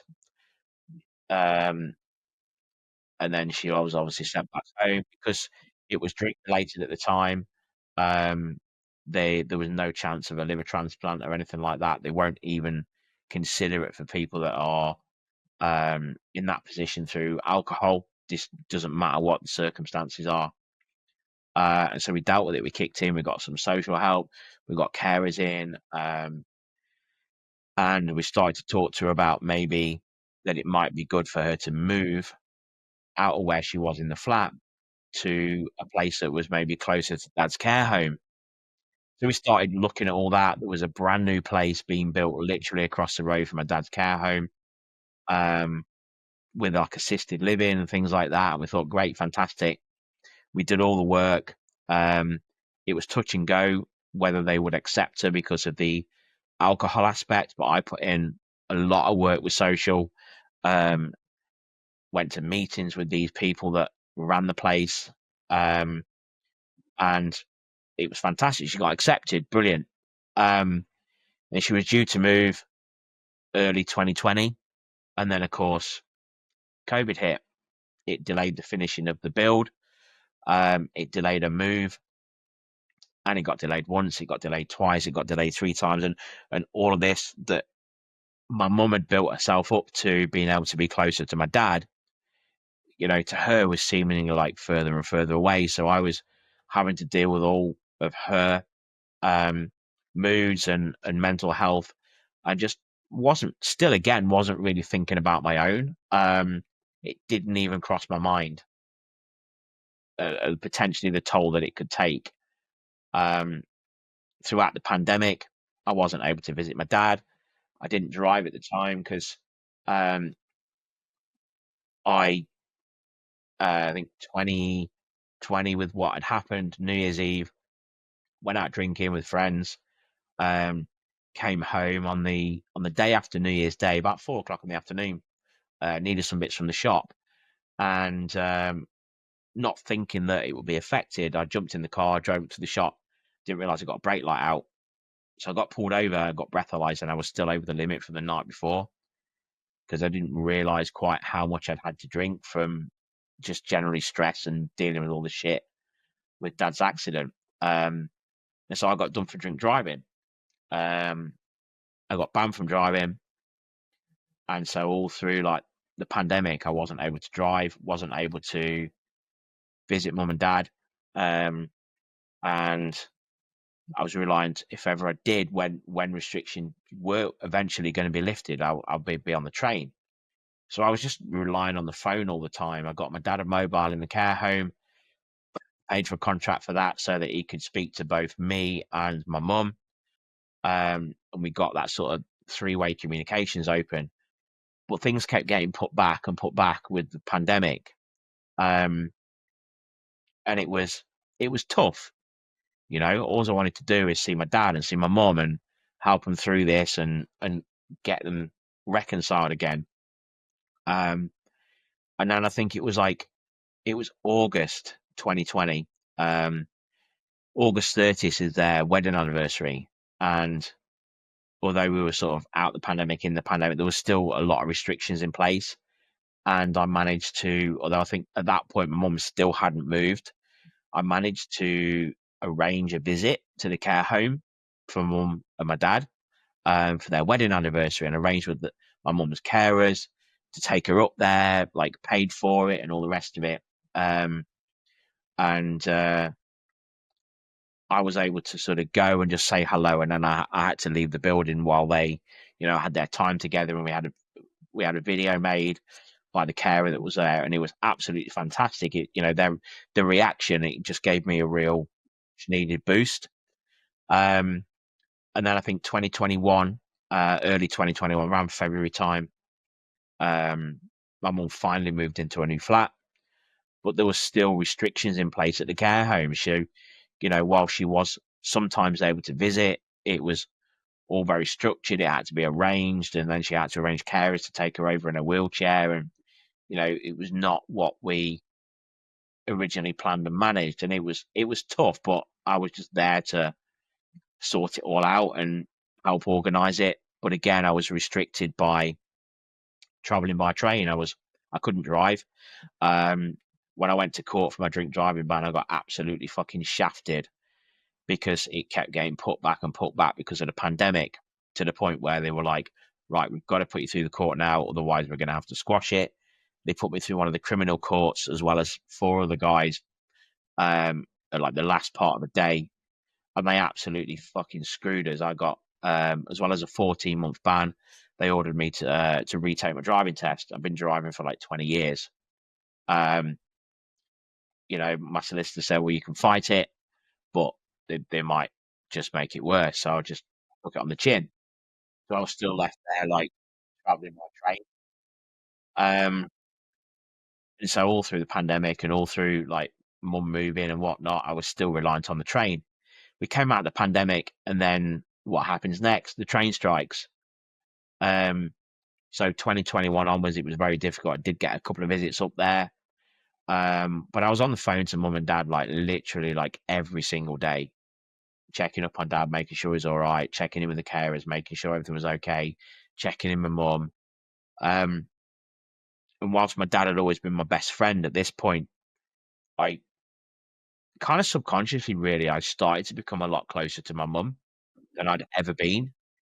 And then unfortunately, sort of November, well, end of October, really, 2021, my dad became ill. We thought, we were told it was just a flu and a chest infection, but it didn't go away. And in November, it got worse. And then middle of November, we were told that he'd been diagnosed with aspiration pneumonia. For anyone that doesn't know what that is, it's essentially if like you have a drink or a piece of food and it goes down a wrong hole and you cough it up. Because of my dad's brain injury, he hadn't got that reflex to cough it back up. So anything that went down there stayed down there, and it gets on the lungs and it gets infected, and it becomes like a viral infection, if you like, which can be quite deadly. And we were told that unfortunately there was nothing they could do for him. So I was told that, look, you need to think about coming up. At the times, I think we came out of pandemic. I lost my job in 2020 during the pandemic. Started a new job early 21, and then broke my leg. And then I started a new job, I think it was around September time in 2021. And they're a really good place, really good employer. And I explained to them what was going on with my dad. And my manager at the time said, look, if you want to go up there and spend some time, spend a week, 2 weeks up there, if you've got a laptop at home, take that with you. We'll give you access to log on. You can do some work up there if you need to, but go and spend time with your dad. So I did that. I spent about a week and a half up there. And during that time, I visited dad through special visiting orders, because again, restrictions in care homes were still quite strict. But they gave me special access for myself and my mum for individual visits, and I did at least get a chance to say goodbye to my dad. It was tough, but it was kind of like, because it was planned and we knew what was happening, it was manageable at the time. My dad then passed away sort of mid 16th of November 2021, and as you can imagine, that was tough for me, but my mum had been married to him for 47 plus years. So it hit my mum hard. And on the run up to that, we'd actually been told by some of the medical staff and the nurses that were visiting mum regularly that they weren't actually sure whether she'd been diagnosed correctly with a liver cirrhosis, and that all the tests were coming back okay. So everything there was looking like really positive. Then obviously dad died. And things kind of went downhill from there, as you'd expect, really. I was still kind of in like fight or flight mode, dealing with making sure mum was okay, making sure Nat was okay, other members of the family. And the year following that was a real downward spiral that I didn't even realize was coming. My mum, I was literally then, during that year, I was on the phone to my mum probably 2-3 times a day. And once she got over the initial grief, things were seemingly okay. She wasn't the same as you'd expect, but she was coping. And then, like the Christmas of just after the year that he'd passed, you know, we were up there as normal. And you know, when you had a drink with you know, and Mum was like, "Oh, you know, I'm going to get affairs in order, and like one day that you know, well, I'll leave everything in, and one day, I'll, you know, when I'm ready, I'll go." We all just thought, yeah, whatever, you know, it's just our way of dealing. And then it started to become 2022, end of October. It started to get close to obviously the first year anniversary of Dad's death, and Mum started to get quiet. She wasn't always answering the phone. And we just initially put that down to, and she kept fobbing it off. Yeah, I'm fine. And we put it down to the grief of the anniversary. But we didn't realize that it was actually much worse than that. And throughout November, just got progressively worse. And then end of November, it all came to a head. We'd had a camera installed at her flat at her request, just so we could check up on her, make sure it was okay, make sure the carers weren't doing anything dodgy, because you never know really in this day and age with like care companies. And we spent a couple of days like barely being able to talk to her. She wasn't answering the phone. And I just checked on the camera and she wasn't in bed. And I said to Nat, something's wrong. This was like a Saturday night. There was something wrong. She wasn't in bed. Tried to phone her, no answer. Barely any lights in the room. And I saw some people moving around in there, and I was like, what the fuck is going on? And then my phone rang, and it was the care company to say that there'd been an incident. They were waiting for paramedics, blah, blah, blah. And literally, we'd got no more information than that. They just found her unresponsive. She'd already got like a do not resuscitate an order in place that she asked me to agree to like months and months in advance. And the care company were aware of that. However, they still went across the road and got a defib and brought her back round.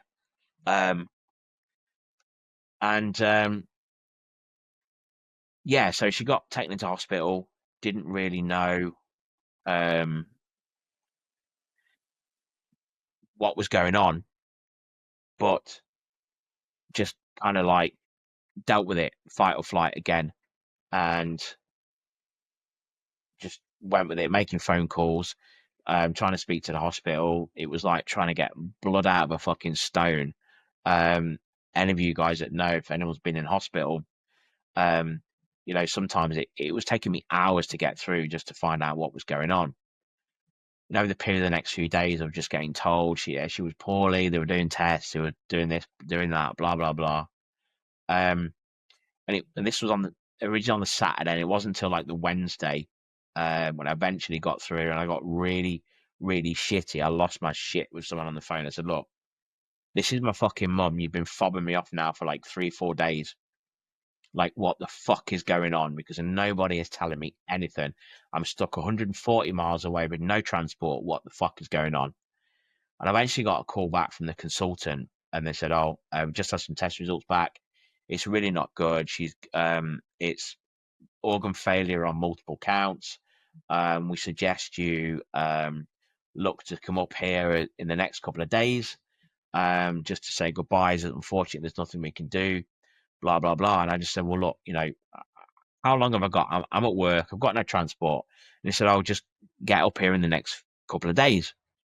So I left work. This was about 3:00 on the Wednesday afternoon. I went home, said to Nat, look, we need to get up there. By the time I got home and we got planning, train fare, we couldn't get up there till the following morning. So we booked the first train we could up there about 8:00 the following morning on the Thursday. Arranged an apartment to stay in while we were up there in Blackpool. We travelled up there. We went up, no issues. Travel was perfect. We got to the hospital, and we just went to the reception, said, we're here to see my mum, not sure what ward she's on. And they said, can we take her name? And I said, yeah, it's Denise Fitzjohn. And they said, she's not showing on our system. She's showing his check. She's showing his discharged. And I was like, what the fuck? And I explained to them what was happening. I checked on the camera. No, she wasn't at home, knowing that she wouldn't be because I'd been told the day before that it was like terminal. And they checked on some more systems, and their face just dropped. And I was like, "What the fuck's going on here?" And they said, "Oh, a ward such and such." So I went to the ward. We walked in the ward, and they asked us why we were there. And when we said, "Oh, we're here to see my mum," the way they looked at us was if to say, "Well, what are you doing here?" And they sat us in a room for a while we waited. And it was at that point it kind of hit me that like something's happened here. And they came in and said, "Oh, we've been trying to call you for the last couple of hours. We've left your voicemails, blah, blah, blah." And I was like, "Well, no, you haven't." And I showed them, and I had no missed calls. And it actually turns out that she passed away at like 8:30 in the morning or something while we were traveling up. They tried to call us, but I didn't know at the time that the 3 network was down for calls. So they tried to call me, but they hadn't been able to get through. So I never really got to say goodbye. And that was really hard for me.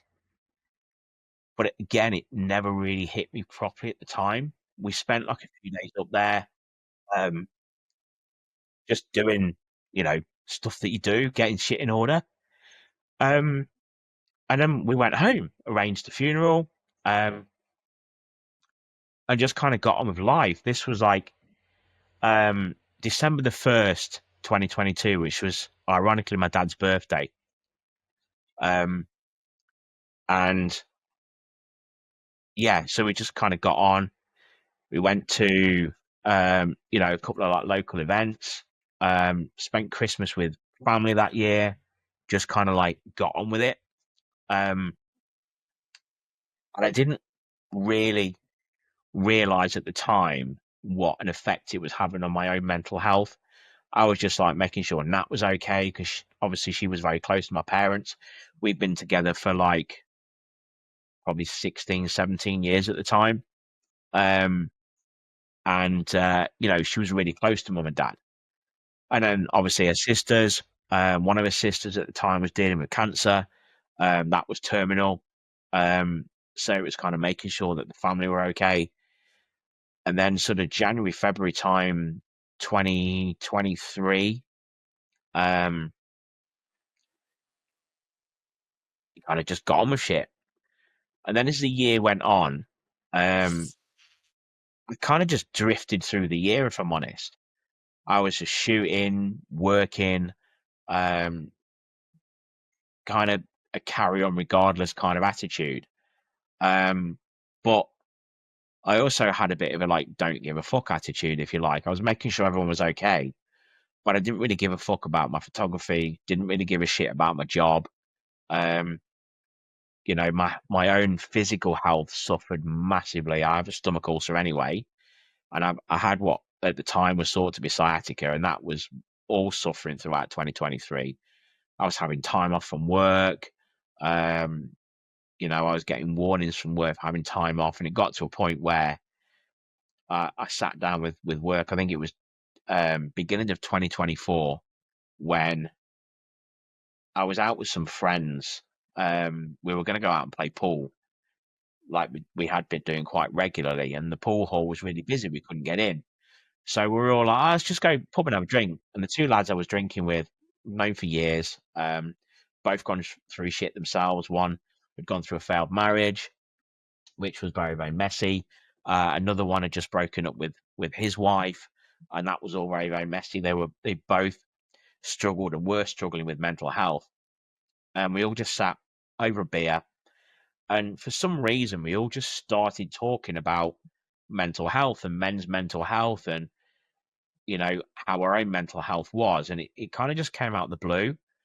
And we were all chatting about various things. And during that conversation, it was when I actually realized that I needed to get some help. And it was literally that conversation that triggered it.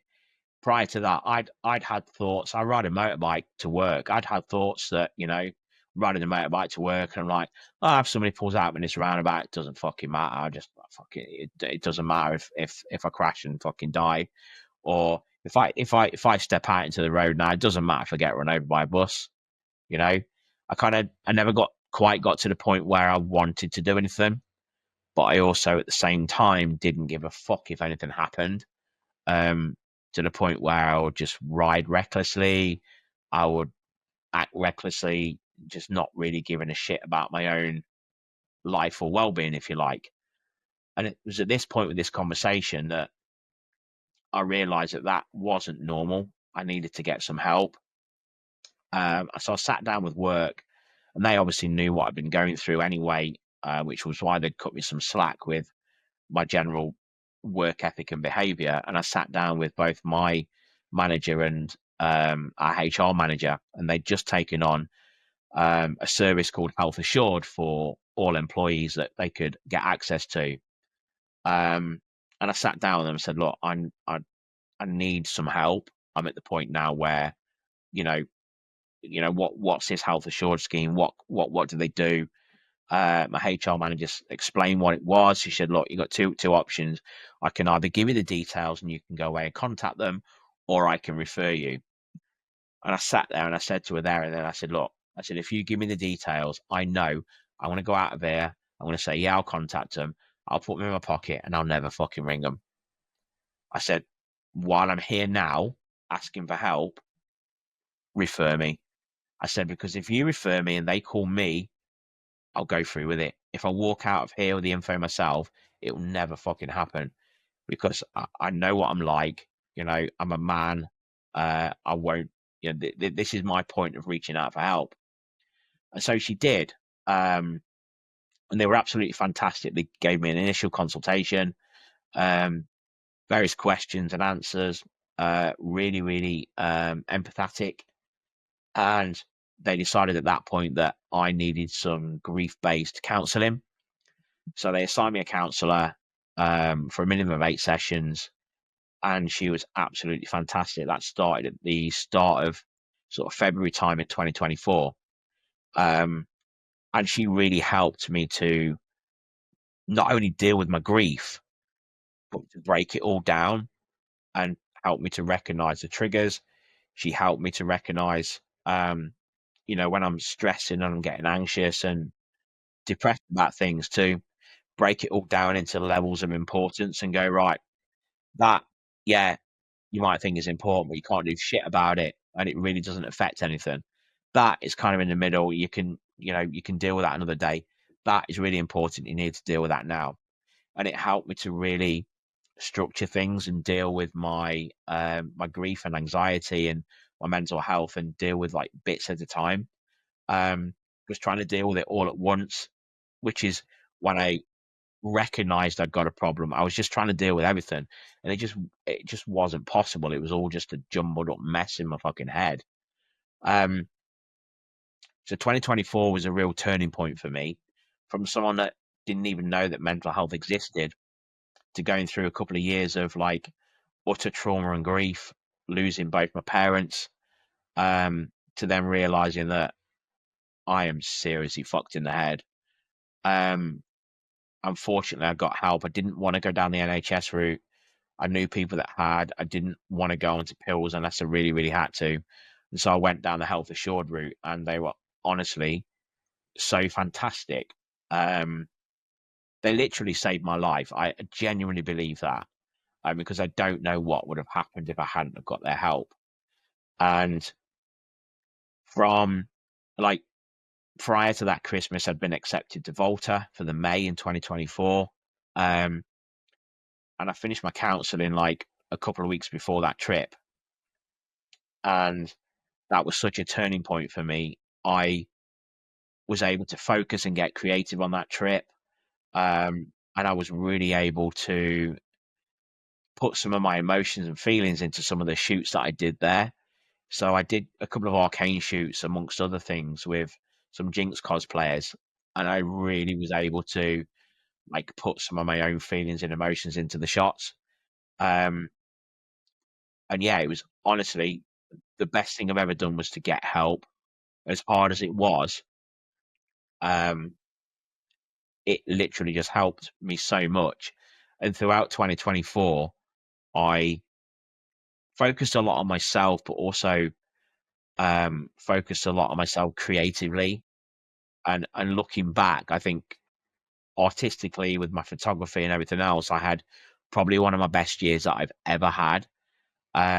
Because I was not able only to sort of get a grip of what was going on myself, but I was able to channel and focus that energy into that and Secret Con and my photography and everything else. Yeah, it was just such, some good people around me as well. Obviously, my other half, Nat, who I never really spoke to before I got help about my issues because I was always trying to protect her. And I felt that I'd got to, be the man. Because she was dealing with a lot herself during that time. She lost her own granddad. We also lost my mum's sister, my auntie. And so it was a really, really tough time. But yeah, just getting that help. And it was all literally triggered from a chap down the pub with two mates who had also been going through some mental health shit, who also never spoke about their mental health. Just for some reason that evening, something just clicked and we spoke about it. If we hadn't have done, I don't know whether I would have got that help, and I don't know what would have happened from there. But yeah, that's I still have bad times, still dealing with the grief. Losing both parents. Some people will know what that feels like, some people won't. One of those, some will say like it unfortunately comes to us all. We get to that time in our life where unfortunately people start to leave us. It's something that I just can't explain what that feels like. One thing I will say, and that something that again my friend Shalimar said to me during all of this, is that grief is something that we all deal with in different ways. There is no right or wrong way to deal with grief. As long as it doesn't hurt anybody, deal with it in your own way. And that stuck with me. That's something that, he's not a counsellor. He's just a friend who reaches out to me and, whenever we need to talk to each other. And that's something that's really stuck with me. And I will always say to people, when I mentioned that to my counsellor, she she said that was about as on the nail as it could be. But yeah, that's my story. I've continued to grow, I feel, as a creative since then. I'm enjoying what I do more than ever in the last probably 12 to 18 months. And I think it is all because I've learned to try and deal with my own mental health and what I've gone through. And yeah, that's my story really. I can ramble on and on, but that's the crux of it.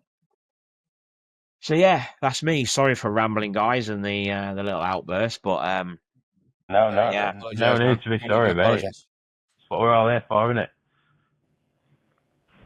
So yeah, that's my story. Switch over to you, buddy.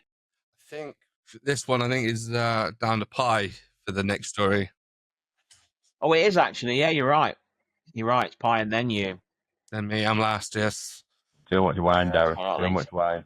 It is. Yeah. Totally agree. And no food. Yep. Well, the floor is yours then, Pi. Well, I'll start way back when we Pi was knocking around school days. So just to preface this entire thing, because it kind of gives some context as to how I ended up in like a shit situation, like massively insecure about myself. I'll put that out there right now. Like I'm my own worst critic. I hate everything, like my appearance, everything about it, which is why I'm blasting the gym at the minute and selfies galore all over my story about my training and stuff, because my weight's been something I've struggled with like since school, hence the name Pi. Like literally had to just embrace it to kind of get past that particular harrowing schoolyard nickname. So there you go. So every time you address me, you're just insulting me. So just let but like I came out then. Yeah, so but so I came out of not college, I was in college, and like a girl kind of showed a bit of interest in me, kind of thing, and ended up getting with her and being together for a while. A couple of years went past, and then kind of just think I knew I wasn't really happy. So we broke it off. Well, I broke it off, and then ended up getting with somebody else. And then that didn't work out, and ended up being a bit lonely for a while. And then, my ex had kind of been like, "Look, we can work it out. We'll change it, and we'll all get back together, and everything's going to be fine," kind of thing. And I was like, "Okay, let's do it." So I was with her for like 15 years in total, and in the relationship, I just had no idea really how bad things were. Really a toxic place to be, really controlling, really kind of hard to do the things that I wanted to do. Yeah, so it sounds like stupid shit when you're talking about it, but like hobbies. I know we were talking about how important hobbies are, especially to like focus your mind and deal with like the stresses that you're going through in everyday life. But shit like, oh, I'm gonna go on the computer for a couple of hours. I fucking love that computer more than you love me. Oh, you want to go to jiu-jitsu for a fucking third night this week? How dare you? And like every time I withdrew so much in that relationship. Like I didn't see my friends. If I was asked to do anything like for birthdays or anything, I'd be like, I'm dreading this because it's gonna be an argument here about why I'm going out, why I'm leaving her, and who's going to be there. There are going to be girls there, and this, that, and the other. And a constant accusation and grilling and just grinding me down was just horrendous. So like a lot of that time, I didn't see a lot of people unless we were together. And I'd go to like events with like my friends and parties and stuff, and it'd be great because it'd be like, oh my god, I can see my friends, and like you boys know, like I'm a social guy. Like I like to hang out and let loose and see my mates. So it'd be great because I'd be like, yes, I get to see all my friends and that. And then when we're in these environments, people would kind of see how I was, how everyone was, and be like, your like relationship goals, like, oh, that's what we want to be like. And I'm like, I'm fucking miserable. What the fuck? Is this normal? And then that kind of made me doubt what I was thinking and feeling sometimes, and be like, okay, maybe I'm wrong. Like maybe this is what everybody's like. And that went on a long time. Nothing was ever kind of good enough. Nothing was ever appreciated about like kind of what I did. And it was just trying to demonstrate, like, look, I fucking care about, like, I love you kind of thing. And I want to spend my kind of life with you. So let's get a house together. Like that's a step. And then, hang out about marriage and chewing away at like, oh, if you'd ever ask me to marry you if you really cared about me on this. And it's like, right, well, we'll get engaged and then we get married and then we're going to plan to have a kid. And like, and then that was like an argument going away to like Australia and stuff and on holiday. And it's just like, well, I want to have a kid now. And it's like, well, I need to make sure I'm ready. Like next year we're planning to do this. And that's just like, no. Anyway, that was like a whole thing that just got like right out of hand. And I was just made to feel like the bad guy about every single thing and just felt fucking worthless, essentially, for this whole time. Just ground to dust, like a shell of who I should really be. And all the blame was laid on me. And like I'd take account for that, I wasn't the same when I was young, like when we first got together. Obviously that event of breaking up with her and getting with someone else, like just was over our relationship the whole time. And constantly thrown in my face for 15 years until eventually it was just getting too much. Like she was deliberately trying to wind me up. She was like hitting me, like punching me in the head, like, and it's like covering up just because what am I going to do? Like I'm a big guy. I'm not going to hit a woman. I'm certainly not going to hit someone that I'm like engaged to or like married to or whatever. So like, yeah, just physical abuse, emotional abuse, just fucking absolute rock bottom. And then I'm still trying to make this shit work to the point that like, eventually she kind of did the job for me. She ended up cheating on me with a guy from work essentially and then leaving. Didn't want to try. And it was just like, right. And she was like, well, I'm going to move out. It's not working. Like, didn't tell me that she cheated on me, obviously. Just fucking made it my fault. And it's like, well, it's not working. I don't want to make it work, blah, blah, blah. So I'm going to leave. And it all came out after the fact. You know, I had a suspicion. I checked iPad and saw there was plane tickets for a holiday in February the following year, like 6 months away, with like her and like another guy. And I was like, what the fuck? You work with this dude? Like, and she's like, oh no, it's we have to book them for like a school trip or some shit. I was like, that doesn't sound right at all. And then I caught her in a lie as well one morning going to work, which is she tried to blag that something about some other dude that was coming on to her and it wasn't reciprocated and blah, blah, blah. And I was like, right, okay. And I messaged this dude's wife, like the guy that I had the suspicions of, and she just confirmed it all. And I was like, what the fuck? Like, what? I couldn't believe it. And my sister worked with her. So I kind of messaged my sister to ask her, like, is this true? What, like, not, sorry, this event are out of order. I messaged my sister first to be like, this is what I've been told about some random guy, but not reciprocated. Like, is this right? Because you work with her, you know it. And she was kind of like, I'm not going to say what's happening, but you're right to kind of have doubts, kind of thing. And I was like, that's really odd. So then I messaged the guy's wife, and then it all made sense. And like, my sister kind of knowing about it and not telling me was a fucking blow, man. Like, that was awful. Like, family first, you know what I mean? She was friends with her and she worked with her, but fuck me, like, I'm a blood, right?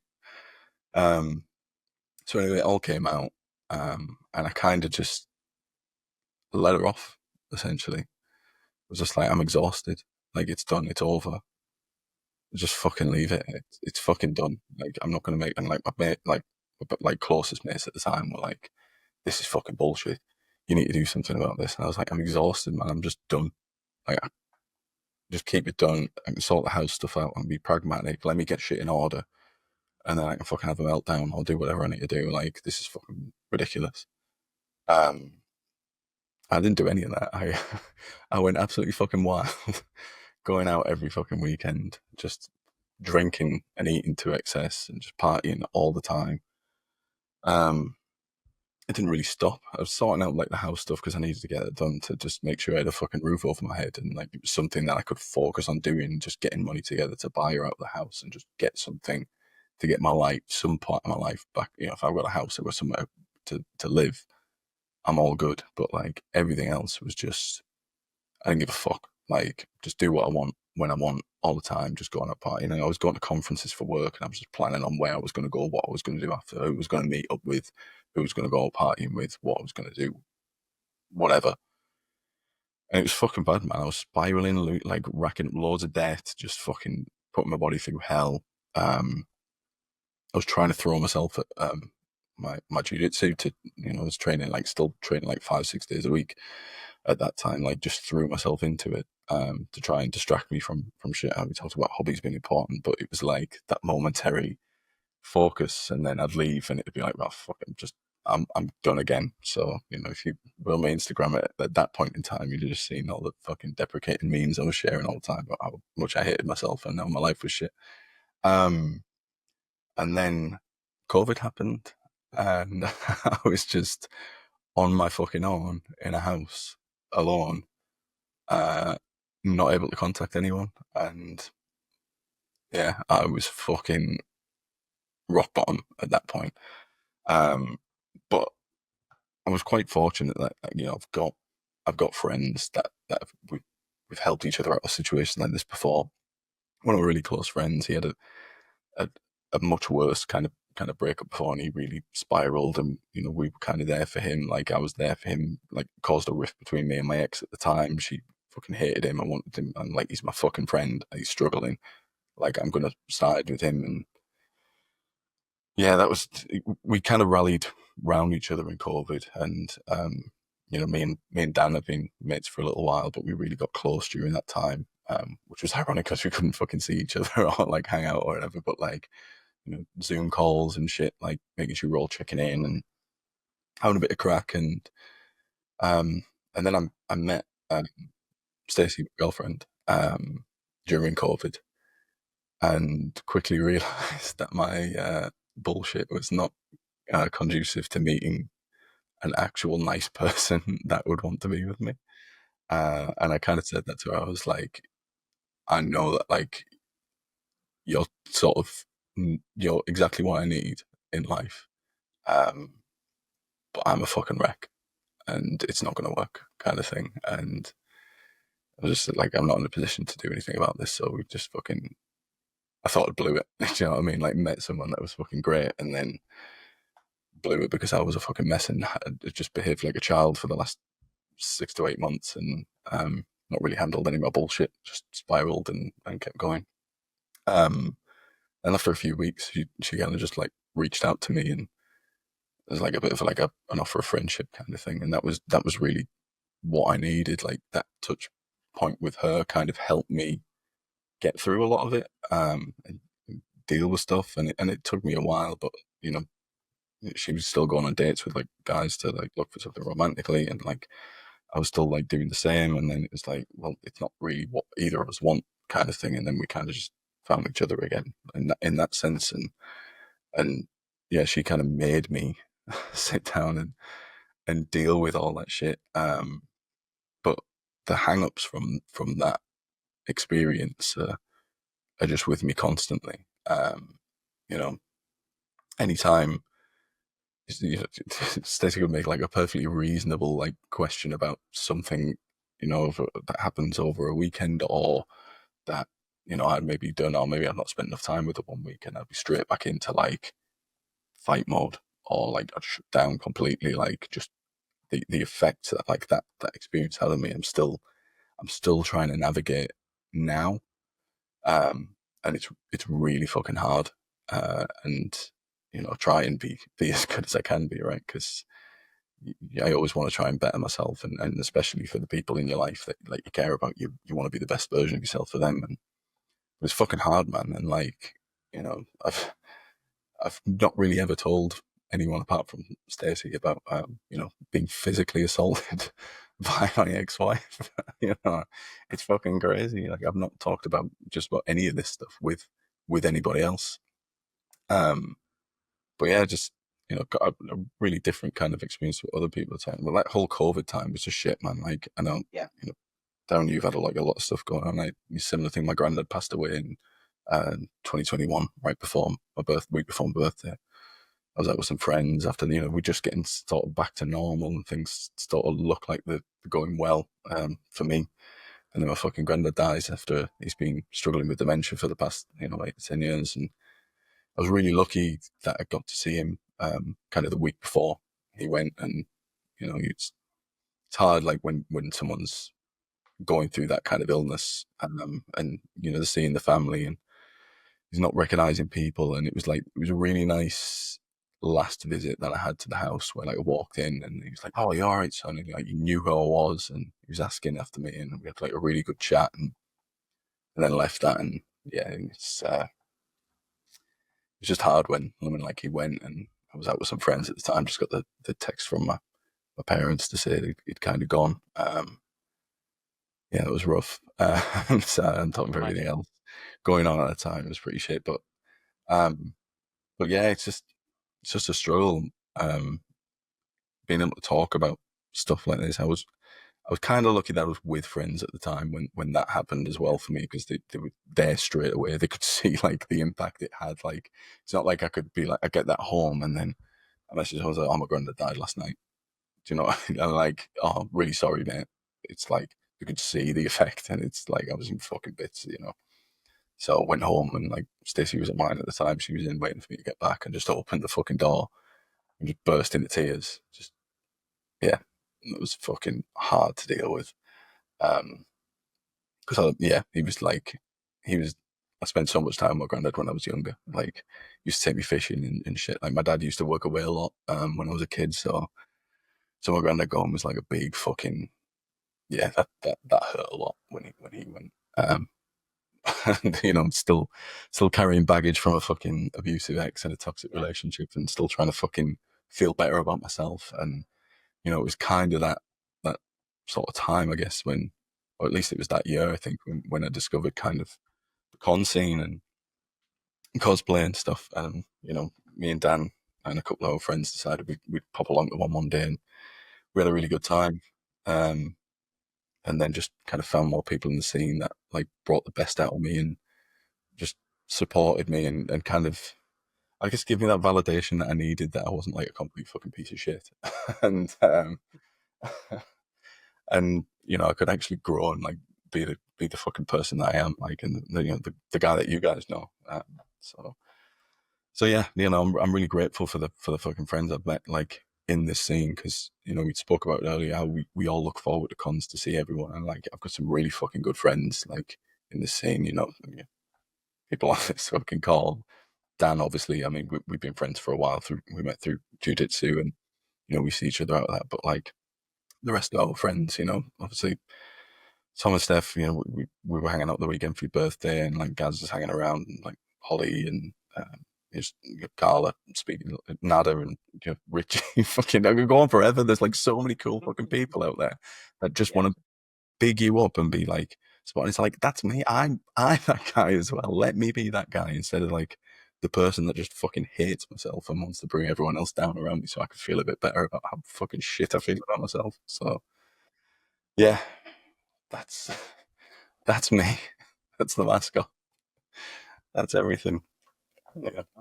Thanks for sharing that, Pi. I mean, if I can just say that the physical side of what you had to go through is something from a men's perspective that's talked about even less. Yeah. Like, I'm not going to sit here and say that obviously physical abuse against women isn't important, because it really fucking is. Like, I've grown up in a culture where I was brought up that no man should ever fucking lay hands on a woman, no matter what she does, and I've always stood by that. And every guy should. But at the same time, in our generation, it was kind of like, if a woman kind of lashes out at you, just like, you're a man, you can take it. But the two things don't go together. When you're in the mentality that I really should not hit a woman, I will never retaliate against a woman, and we shouldn't. It's really hard if you're being hit or physically abused by a woman and you don't want to retaliate. I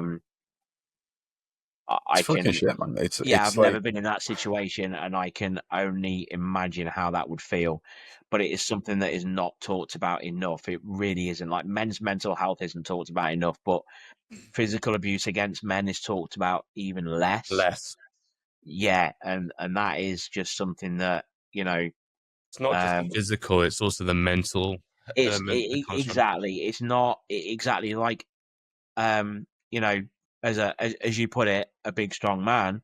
It's not the physical blows that take their toll. It's the constant mental toll that will take. Like you've said yourself, that you come to recognize. And all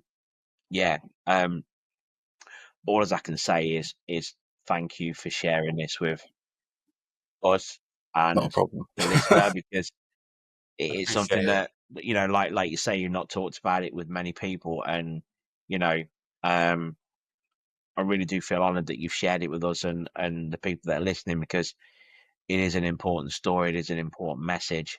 So yeah, thank you. Definitely, man.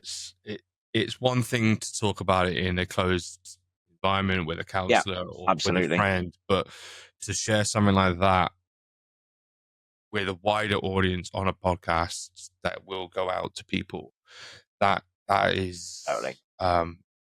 really. No, to you boys, it's just Yeah, it's one respect, of those man. things where it's like, at the time, I didn't tell anyone what was going on.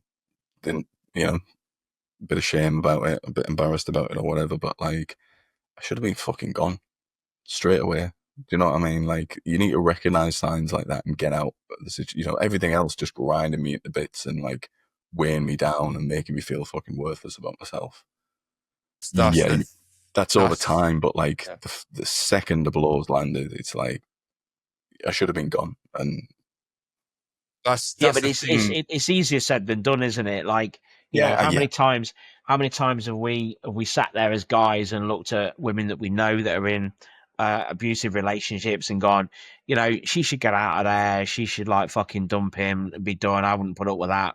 But when you're in that position, and you love a person, it's not going to be that easy, is it?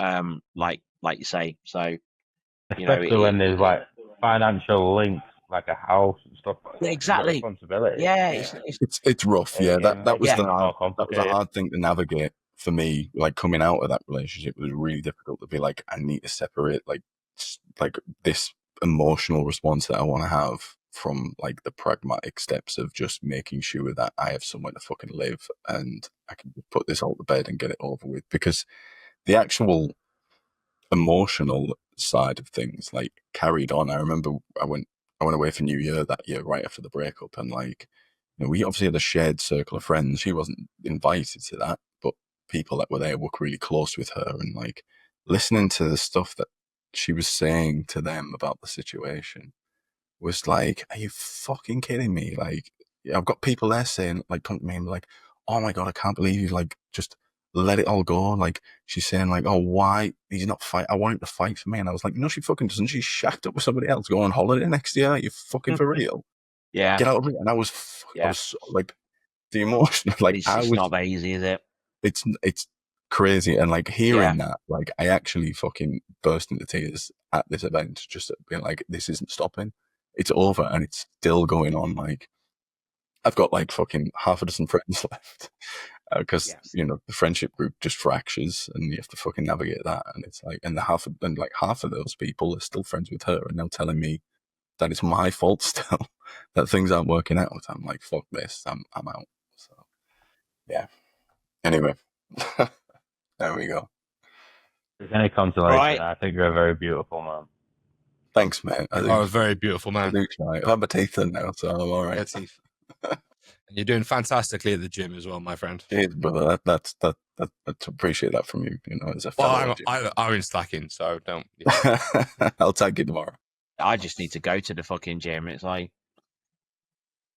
I need. If I didn't have it, I'd be fucking gutted because I know, like, something I didn't talk about was my injuries the last couple of years that kept me away from. My big problem is that, like, I'd struggle with things like gyms if I'm on my own. I need if I've got someone to spar against, if you like, then I will just go and I will be there every day. But I haven't got anybody in this area where I live that I could do that with, and so I just don't bother. Time. Yeah, get your fucking arse up here, mate. If I get my ass up there, you'll be at the gym every freaking day, mate. Don't worry. I'm down with that, mate. We'll have a gym in the studio, mate. Yeah, definitely. But no, mate. Anyway, it was. Thank you very much for sharing, man. Yeah, thank you. I suppose it's my turn. It is. To unburden. Oh, gotta be done, mate. Well, you know what? It doesn't have to be done. Only share if and when you want to do so. So no, I don't think comfortable is the right word, but I am comfortable in sharing my story.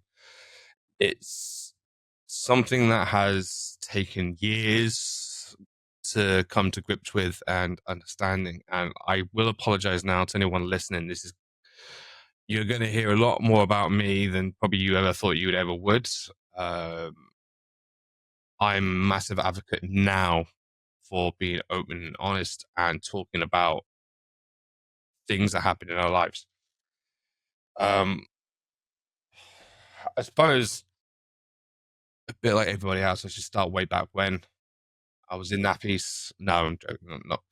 I do use humor as a deflection. So there will be points within my conversation that I will use humor more so to make myself feel a little bit better than anything. It's not to take the piss or to be trying to be insensitive. It's just my way of coping. You deal in whatever way you deal, mate. Exactly. We all do it in different ways. So growing up as a kid, it was me and my mum. I got a very small family, so it's just me and my mum. So this will become evident throughout my story. My mum was technically my best friend growing up because I didn't know my father. I have a very small family. I'm very close with my grandparents, which will become evident throughout this story as well. So through my whole life, me and my mum did everything together. I grew up as a solo child. I don't have any siblings. So I was very lucky growing up in life where my mum wanted to show me the world. She wanted me to experience life. And I love that. It was amazing. So, so it's it's such a subject. As much as I say she lives in Australia now, and that's not far enough of a position for us to be apart, but it will become evident. So growing up, it was me and her. We traveled the world. We did all sorts of things. There was certain parts in our life that I didn't necessarily want to do, but because you're a minor, you kind of go with the flow. You have to kind of just do as you're told. You move on. You get on with it. I was born in Aldershot, military town, as a lot of people will know. I lived there for a little bit of my life. Moved around quite a lot as a kid. So lived in Somerset, lived in Bath from my primary school years. Senior sort of like secondary school level, we moved to Hereford. And at this point, you're thinking, oh, I must have family within the military. Yes, I do. My grandfather is ex-RAF. My nan's brother is ex-RAF. But from the point of me moving around, no. There was no attachment to the military. My mum just can't stay still, even to this day. So I spent my secondary days sort of in Hereford. And a lot of you will probably know, like, from growing up, you probably still have in touch with school friends that you know. But because I moved around so much and I was here, there, and everywhere, I never really kept touch with a group of friends. I was always felt very isolated and very much myself on my own. Didn't really feel like I had a connection with friends. So I very felt much like the outsider. Left secondary school in the UK around about year 10, and it was probably the worst decision that was ever made for myself. I went to school. I'm very heavily dyslexic. I grew up in a time where dyslexia wasn't really being recognized at the time, and dyslexia was still very new. Well, it wasn't new. It was only just starting to become a point where it was recognized. And I was fortunate to go to school in Hereford, which was Whitecross High School. A reason I want to mention them is because they were the first sort of school within that area that kind of recognized and supported people with learning disabilities like dyslexia, ADHD, stuff like that. They really helped kids sort of understand bits and pieces and kind of go through that motion.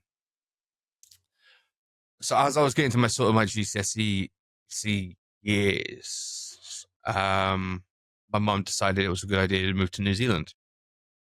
So year 10, just before I was about to start my GCSEs, I was set to do quite well. I wanted to kind of move around in the realm of design technology, architecture stuff. That's what my dream and passion was. Anything sort of creative and art. I love art. I love the creative world. I love the creative industries. Hence, probably why, because I'm a photographer now, as part of that, I find it easy to sort of be creative. But anyway, the school did very well. It was pushing me in the right directions to do what I needed. Got to year 10, got the end of year 10, moved to New Zealand. You would think moving to the other side of the world to a country that excels at adventure sports, bits and pieces like that, they are actually a very backwards country when you come to it. They're very set in the past. They're not very set forward. So their way of education is, if you're excelling, we'll help you. If you're not excelling, we're not going to help you. Which becomes very hard when you're dyslexic because they don't recognize dyslexia. in New Zealand. So you become very isolated and you become very much a loner. You become very much the kid that is thick, dumb, stupid, and going to fail at life. I'm going to use the word fail quite a few times in this conversation. For me, failure is a trigger. It's something that hurts. It's something that's not nice in my life. You can probably hear in the tone that I'm kind of talking it. Anyway, so we're going to skip a few years ahead now. I'm living in Auckland. I'm living in New Zealand. I'm probably around the age of,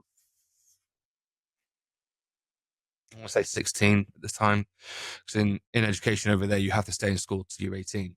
So I'm already gone past the point where I knew if I'd stayed in the UK, I would have been out of school. I would have been in sixth form, college, whatever, and potentially going on at other things. But I kind of took a massive back step when I moved to New Zealand because of not having the support from an educational point of view that was very good from the school I came from to where I went to.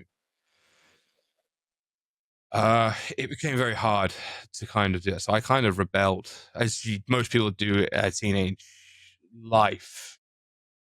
The perks is in New Zealand, you get a drive when you're 15.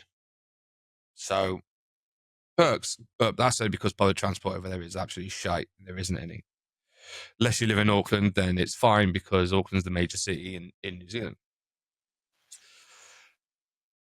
But I kind of got to the point where I kind of gave up.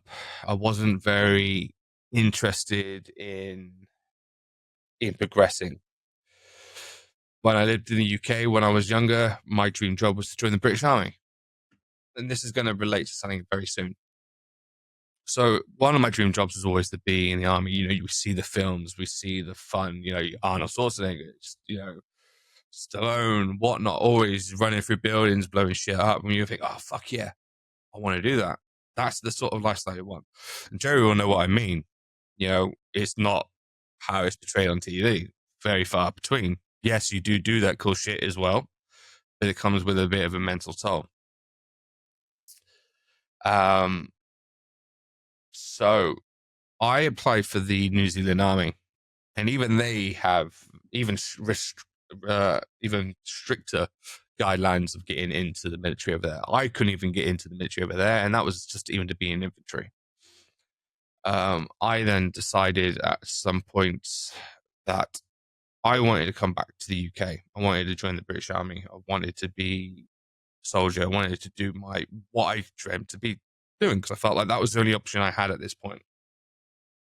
I wasn't going to make life in a career that I couldn't go and get an education from. I couldn't get into uni. I couldn't do a lot of things that people wanted to do.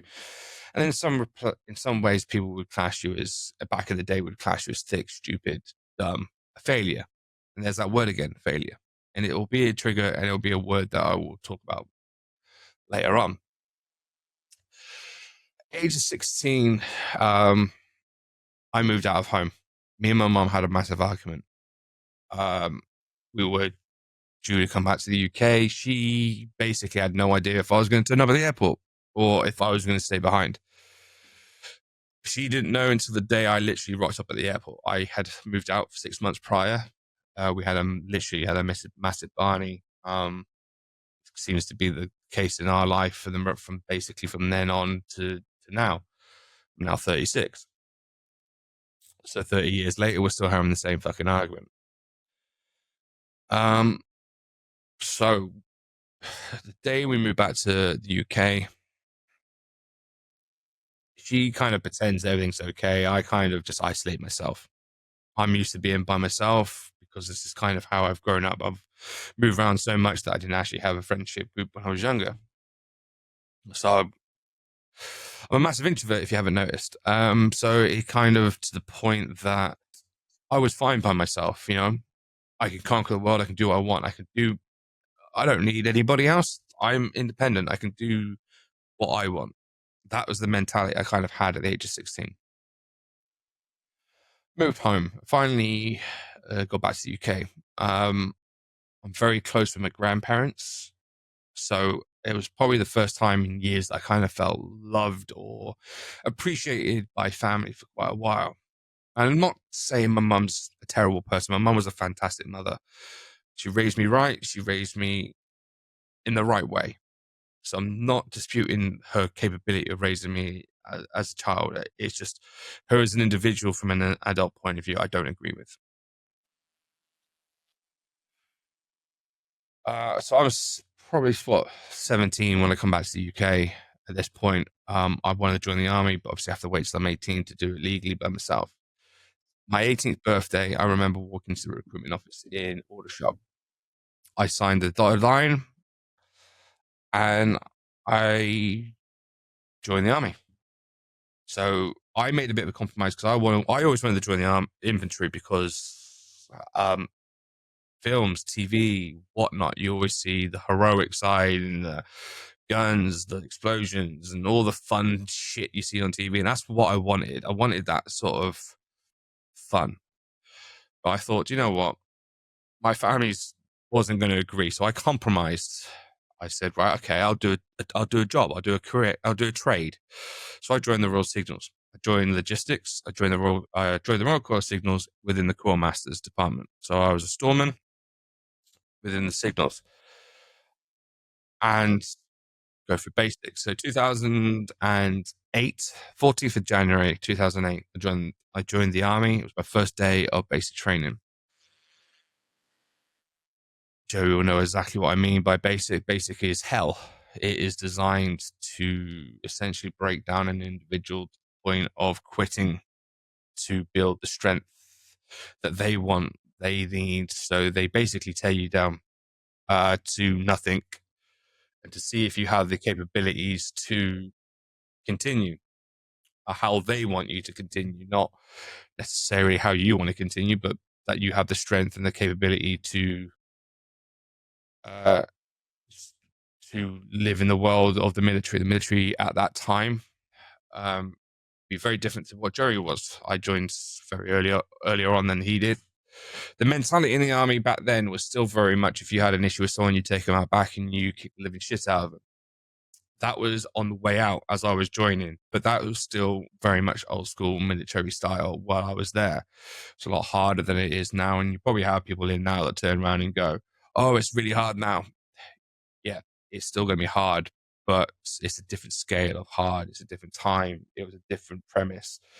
We're talking about mental health, not being able to talk, man up, get on with the job. Don't talk about your feelings. But there you go. That was the military through and through at the time.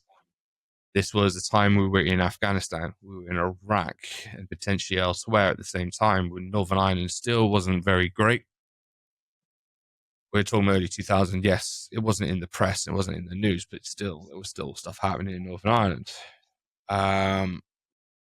We, on our first day, got turned around and said, probably 70% to 80% of us won't make it. We will go to war, we will die. That was literally day one of service. So yeah, you're 18 years old and you're sort of, fucking hell, shit. There's not a chance. I'm gonna live for 22 years in the military. We're in 2 war zones at the moment, and we're getting told that we are likely to die. Great start for 2008. Being happy days. Anyway, it's kind of, you go through your basic training, you go through the high. It's the whole idea of basic training. Basic training is designed to break you and rebuild you and turn you into a soldier. That is generally the idea of how basic training works. It takes a mental toll to a point, but it's still not quite breaking you. When you look back at it now, Joe will know what I mean. It doesn't quite break you enough out of your characteristic, but enough to bring you into the realization what military life is like. Anyway, enough about that. I go through training. It's all fine. Back in them days, phones were still not very phone-like, not like the iPhones we have to this day. We're talking about bricks still. Yes, I am that old to say that we had bricks. So communication with the outside world was very limiting. Yes, we also used pen and paper, that bits and pieces that sometimes you see nowadays to write letters. And that's the thing you used to put through the postal service. See, I told you I'd make jokes because it's how I deal with things. So going back to my mum can't stay still. So when we moved back to the UK, she moved to Denmark, and then she went to Spain, and then she went elsewhere, and God knows where else. I lost track of where she went after this point. My mum has a sister. So my mum and stepdad went to visit my sister. Something happened. And I say something happened because I still have to this day have no idea or knowledge of what happened. But this event that happened tore my family to bits. I had just come off my final exercise to basically family drama. And anyone that doesn't know what final X is basically a combination of 12 to 14 weeks worth of training. So you're put through the paces, you're sleep deprived, you are basically fucking exhausted. It's the whole point is to basically the last step of like breaking you down before you pass out to go join a regiment or go into trade training. So the week I then had my pass out parade, my family were all over the place. They were arguing, fighting with one another. I still to this day had no idea what was going on. I had the biggest part of my life at that point in time to look forward to. I'd made it through without injury, and it was very rare at that time that people would make it all the way through basic training without injury. I was very happy with that because I'm not the most athletic person. I am not most physically strongest. I'm definitely not the smartest when it comes to education. I'm very switched on in different areas and whatnot. So it worked in my benefit. So anyway, I get to this very critical point in my life, and to find out the day before my pass out parade, there's family drama. Now, no one really wants family drama before a big occasion. So I'm stood there in the parade square, and as Joey mentioned earlier, a bit like what happened to him, where he fainted. We had 3 or 4 guys kind of eat concrete. Lucky enough, Joey went backwards. These guys weren't as lucky; they went forwards, smashed out their teeth. It is not uncommon for something like that to happen, and everyone else around you is to kind of stand still and not react to it. You think that would be quite harsh, but that's just kind of the mentality that it was. It's got to be hard as well, and like your initial reaction has got to be to like reach out. But your initial reaction is to want to reach out, but then also your initial reaction is you don't want the RSM to come down at you and slam you for breaking parade, breaking lines and stuff like that. So like I said, they break you into the point that you kind of let your mucker fall flat in their face. So it becomes hard at that point, but it's a weird sentiment. Unless you've been through it, it's very weird. It's like you have a massive amount of pride, but you also have a massive amount of shit. They need to go to the dentist and have their teeth replaced. Anyway, get to the end of this, and I'm exhausted. You've just spent 14 weeks basically training. What would you say, Joey? About 7, 8, maybe more times a week? Pretty much every day. Yeah, pretty much every day you train. You're doing something. Yeah. Fucking you're non-stop. Like you don't get weekends. You don't stop for 12, 14 weeks. I got to the end of the parade and I just turned around and I was just like, right, I just want to go home. I just want to go to bed. I am exhausted. I have to report to phase 2 within a week. I just want to sleep. I'm done for. That didn't sit well with my family, and it turned out to be a massive ruckus. There is a reason I am mentioning all the way back this far in life. So this is the start of the divide in my family, and I said to them, I want nothing to do with this. I haven't been a part of this. I don't care what's happened. This is between you. You sort that shit out. Whatever. I'm also someone that kind of likes to try and fix an issue, especially within the family. I'm a very family-oriented person. I was growing up with my family. My family were very close. So to see them torn apart and at each other's throats was a very hard thing for me to see at the age of 18. I come from a small family. It's very much like they are everything to me because that's all I've ever really known. So so basic training ended. I said I wanted to go home and sleep. I was staying with my mum at the time, and my nan took a massive offense to this. to the point that they basically squared up to me and said I was disowned from the family because I refused to come home with them. There's a bit more to this, but this was more so the next day. I remember going to see my granddad. Me and him had a massive Barney, and all I remember is doing was packing my bags that had any of my remaining stuff in the house, storming out the house with him chasing me down the driveway in his car as I walked down the street. Basically effing and blinding at one another, just because I didn't come home back to theirs after my basic training. Very petty, very silly if you kind of look back at it now. But that was kind of that starting process for me of grief that I kind of bottled up and buried. We're going to fast forward now a little bit to trade training. So I was based now at Bamford Forum down in Dorset. It's where the Royal Signals train and do their Trade 2 training. I was doing well at the course that I was doing. So quartermasters, QMs, logistics, supply. That's essentially what I did. So I was doing this, and all of a sudden I get called into my CO's office, and it's very rare for a phase 2 soldier to get called into the commanding officers of the whole training establishment's office, unless you've done something fucking wrong. And I was like, fuck, I haven't not done anything stupid. I've been, subordinate. I've done everything I needed to do just to get basically get told, contact your grandparents because they're contacting me directly now. I don't care if you're not talking to him or you are talking to him. You got to talk to him because I'm getting hounded by them. So talk to him. So essentially, I got given an order to talk to my family because I refused to talk to him because of all the shit that had been going on, and I want nothing to do with him. So this is important. I do promise. So finally, I talk to him. I kept them very much at arm's distance. I very much isolated myself, very much a loner in that sense. Anyway, I talked to him. Things started to mellow out a little bit. My mum and my mum's relationship and mine had mellowed. I turned around to both parties and said, look, whatever's happened between you and you, I want nothing to do with it. I'm just going to stay in the middle. I will talk to both. And at the start, it was fine. I get based. So I pass out of phase 2 and I get posted to Northern Ireland. I was there. I was in Northern Ireland. They just moved from Catterick over to Northern Ireland. So at the time, they weren't actually fucking there at the time.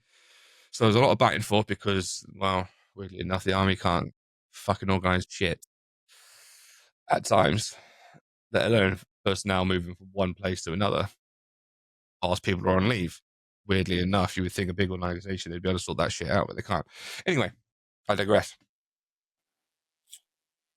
As was said, we were heavily involved in Iraq, Afghanistan at the time. This is 2008.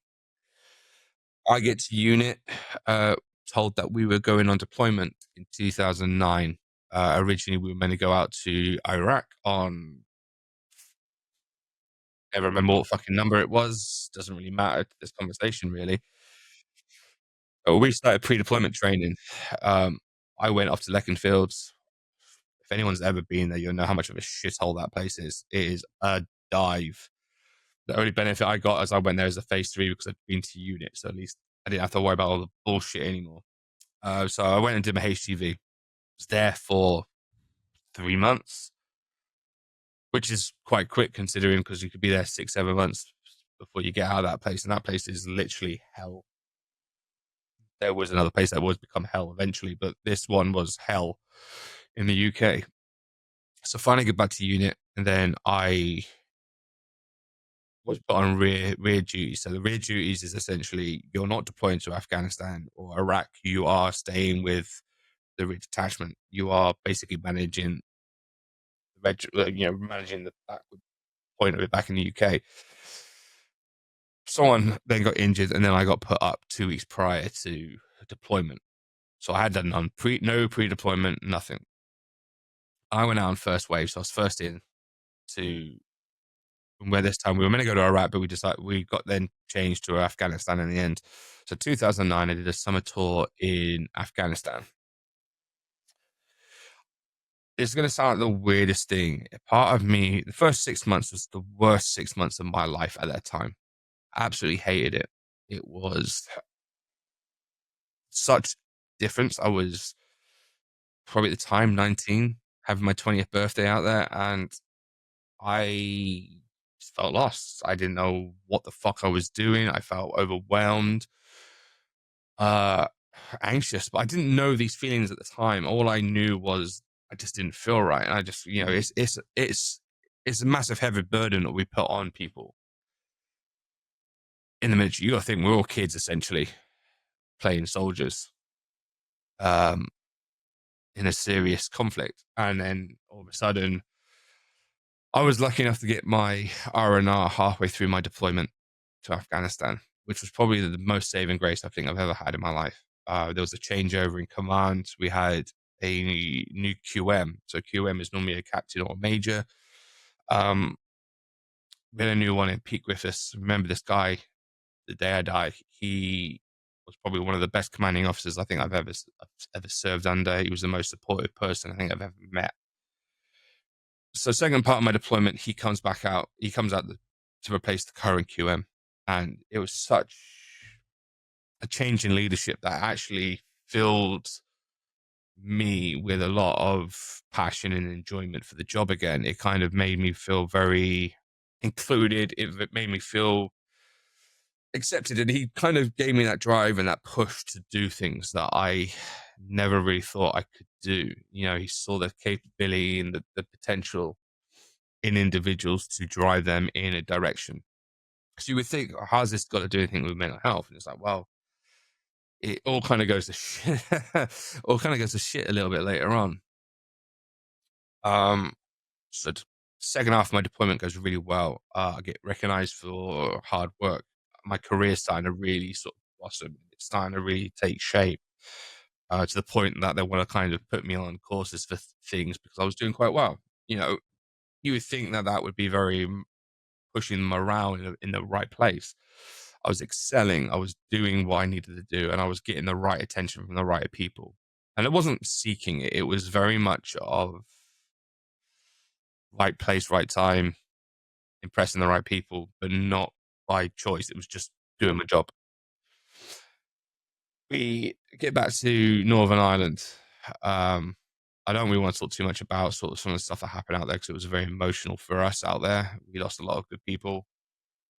Seen a lot of stuff in regards that would give people PTSD and traumas and stuff like that. We didn't start off very well. We lost 2 people in Northern Ireland before we even made it out to Afghanistan. Like I said, I went out first. 2 days after we went out, 2 Royal Engineers lost their lives in Northern Ireland on the day that we were meant to deploy. They were shot down outside their camp in Belfast just for ordering a pizza. So that hit very hard when we're getting the news on the firing ranges in Afghanistan that you before you even started the tour, you've already lost 2 people that you're deployed with. I personally didn't know them, but it still had an impact. It still had a toll because it made things very real. That this was the nature of our life. These guys weren't even 20 years old at the time, and they'd said goodbye to their families. They had worrying about what was going to happen over the next 6-7 months to not even get to the point where they even went out to Afghanistan. They had literally died at their barracks before deployment. They were hours away from getting on a flight. This is why I say the realization that Northern Ireland is still not as safe as people think it is. All they did was order a pizza, and they were shot because of what they did for a living. That's the realization of what some people do in this world. It hit hard, and it made us grow up very, very quickly. You got to think I'm a 19-year-old kid. At the end of the day, I'm now 36. At the time I was 19, I thought I knew everything. I thought I had a handle of things, and as much as I didn't know them, it still had an impact. It still hit hard, and that was the start of a tour. I was out there just 2 days shy of 7 months. Met some incredible people, lost some incredible people while we were out there. To this date, that tour is still the tour that had the most amount of deaths in the whole of the operations of that in Afghanistan at the time. But also had the highest operation point as well. Not like it makes much of a difference. We still lost a lot of good people. Anyway, fast forward back to UK. We're getting honoured with our Afghanistan. We're getting our medals for our service out in Afghanistan. We had, because of Royal Signals, we had Princess Anne. She is the commanding in chief of the Royal Signals. She came out to Northern Ireland to present us with our medals. At this point in time, I was unaware that my family had still fractured and cracks in it, and it became very evident that night when I'm trying to play peacekeeper and try and rebuild my family, because I wanted family to be back. I mean, family was a very big thing for me then. I wanted my mum and my grandparents to be the way that they were. I was a naive 19, 20 years old. I wanted my family back, essentially. And that's kind of where my mental health took a dip. Not the night of that of medals. We're probably going to fast forward now to about February of 2010. I'd signed up to go out to Austria as part of a snowboarding adventure training thing with the regiment. I grew up snowboarding as a kid, being the fact that in New Zealand it was very handy to be able to go snowboarding. My mum had me bored, and she was living in the south of Ireland at the time. And I'd arranged to go see her because I wanted to go see my mum. I haven't seen her for ages. I hadn't seen her since my pass out parade from Afghanistan and stuff like that. And then the day I was meant to go see her, she messages me and she just basically says, "Don't bother, because all you want to do is come and get your stuff. You don't care about me," and has a massive row at me. I was just like, "What the fuck?" Oh, yeah, of course I want to see you. You're my mum at the end of the day. I love you. I want to come see you. But she's like, "No, don't even bother. You only want your stuff. Don't worry. I'll put it in the bin." Blah, blah, blah, blah, blah. Anyway, she flips out, goes on one. At the time I was living off barracks. I was renting a place. My flatmate at the time, I think he was away on a course or something, because he was also in the army as well. I can't remember what he was doing. It's not important. All I can remember is my friend Danny. She was the daughter of a WO2 who did the medical corps. Anyway, that neither here or there either. We went to the regimental bar on that sort of Friday night. Everything was going normal, as you would be for a military bar sort of thing. We're all there having a laugh, good time. Nothing out of the ordinary. Come kick out time. Regiments, different cat badge regiments generally have issues with one another when they have a few drinks. All I remember is some of the guys from my squadron were having a bit of a barney with another regiment on camp. I wasn't going to get involved. I was like, they've had drinks. They'll sort their own shit out. I'm walking with my mate Danny. Unknown to me, I had a Corona, I had a bottle. I was like, right, I finished that bottle. So I put the bottle down because I was like, right, I finished with it. So I put it down and I left it on the side on camp. I wasn't going to get involved. I was like, right, wasn't going to get involved. I was chatting with my mate Danny, and we were just walking back to the main gate to get a taxi back to our places. Next thing I know, I feel this wet patch in the back of my head. What the fuck is that? So I grab the back of my head, I pull my hand away, and my hand is covered in blood. It turns out one of the guys from the other regiment had picked up the bottle that I had just put down and whacked it around the back of my head. At that time, I was very unaware where the security cameras were. And this will come very apparent once I get to this part of the story. But as you can imagine, you get hit around the back of the head, you're going to, grab, and you're like, oh, what the fuck? Yeah, I've had a few to drink. I'm not drunk, but I'm also not at a point where I'm not sober. So I didn't do anything. This guy just fucking legs it. I didn't. Actually, no, he didn't leg it. My friend Danny just knocked him out clean.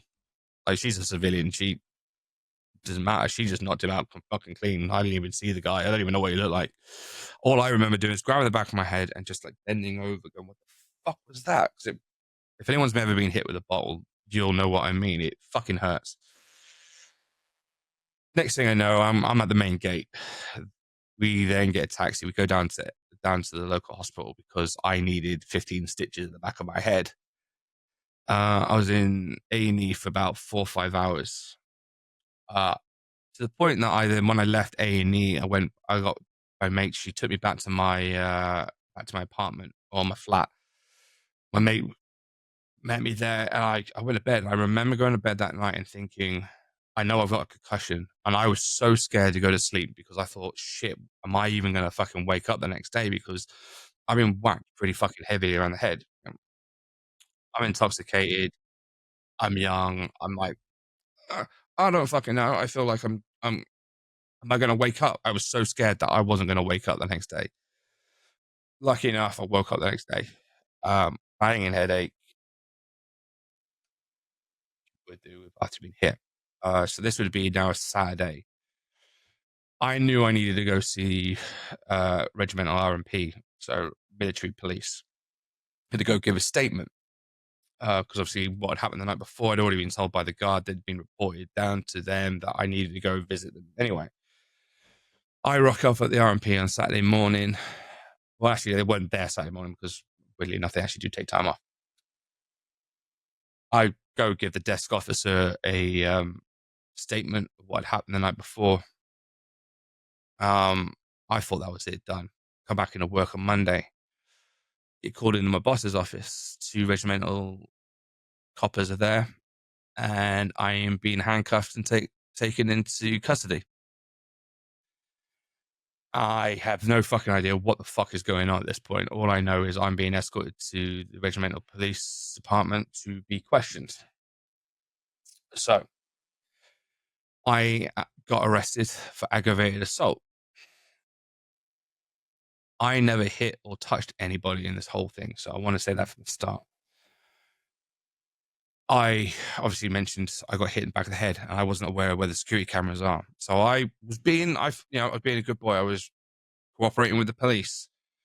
I was telling them my story. I was telling them what was happening, and I said my piece. And then they showed me security footage. The security footage cut off here on me.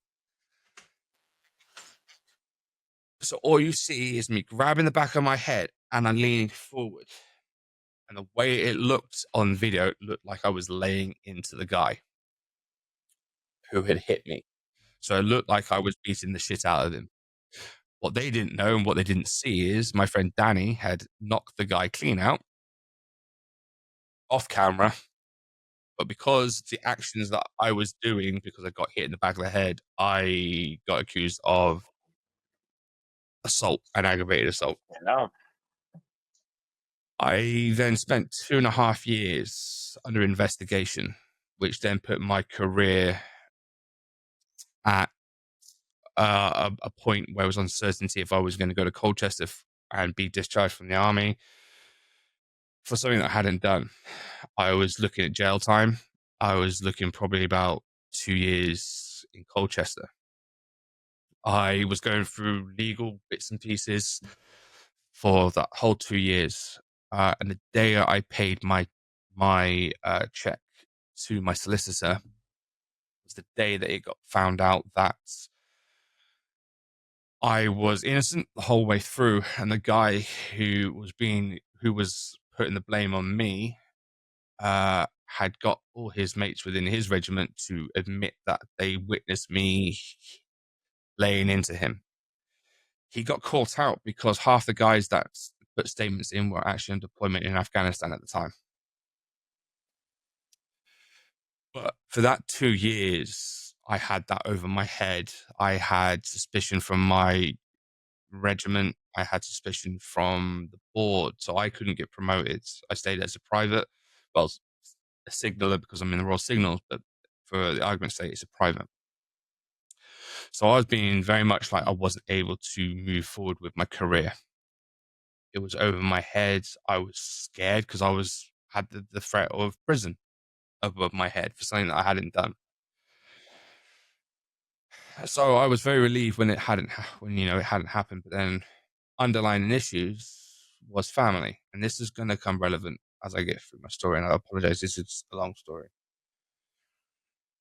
A year later, retaliation for me getting off of charges of aggravated assault then got jumped up to hit and run.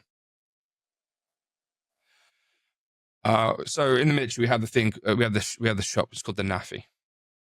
I went up to the NAFI to get milk, bits and pieces for the department to do things. I drove up, and a couple of the guys from the other regiment didn't like the outcome of what had happened to their mate, and they blamed that on me for it. So they tried boxing me in at the NAFI with their cars, and because I sped off and avoided anything, they put a complaint into the police again on camp to say that I had hit them with my car, tried to run them over, and kill them with my car.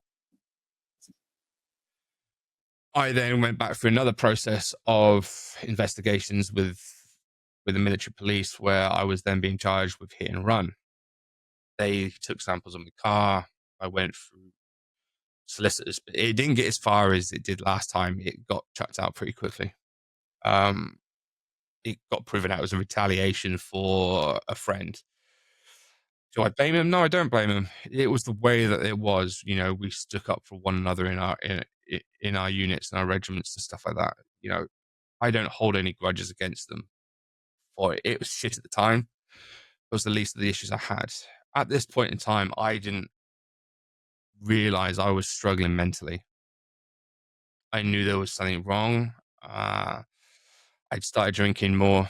I started becoming very agitated, confrontational even when drinking, sort of losing my shit, blacking out, bits and pieces like that. It was an element of multiple things. It was an element of stuff that was happening in my career at the time, as well as family drama that was constantly being put on me. And I felt like I had to constantly try and fix my family with their grief and their issues. I just remember sitting out. It was a Christmas do. I sat outside our department. I sat on the floor, and one day I just broke into tears out of nowhere. Just sat outside, broke into tears, and I had no idea what the fuck was going on. Couldn't control my emotions. I was angry. I literally, people came near me. I started swinging. I had no control over my emotions. I just had a breakdown. Couldn't tell you why. Couldn't tell you what for. All I remember is having to be restrained because I just lost my shit over nothing. I think you get to a point where you just snap and you let that emotion out because you ball it up.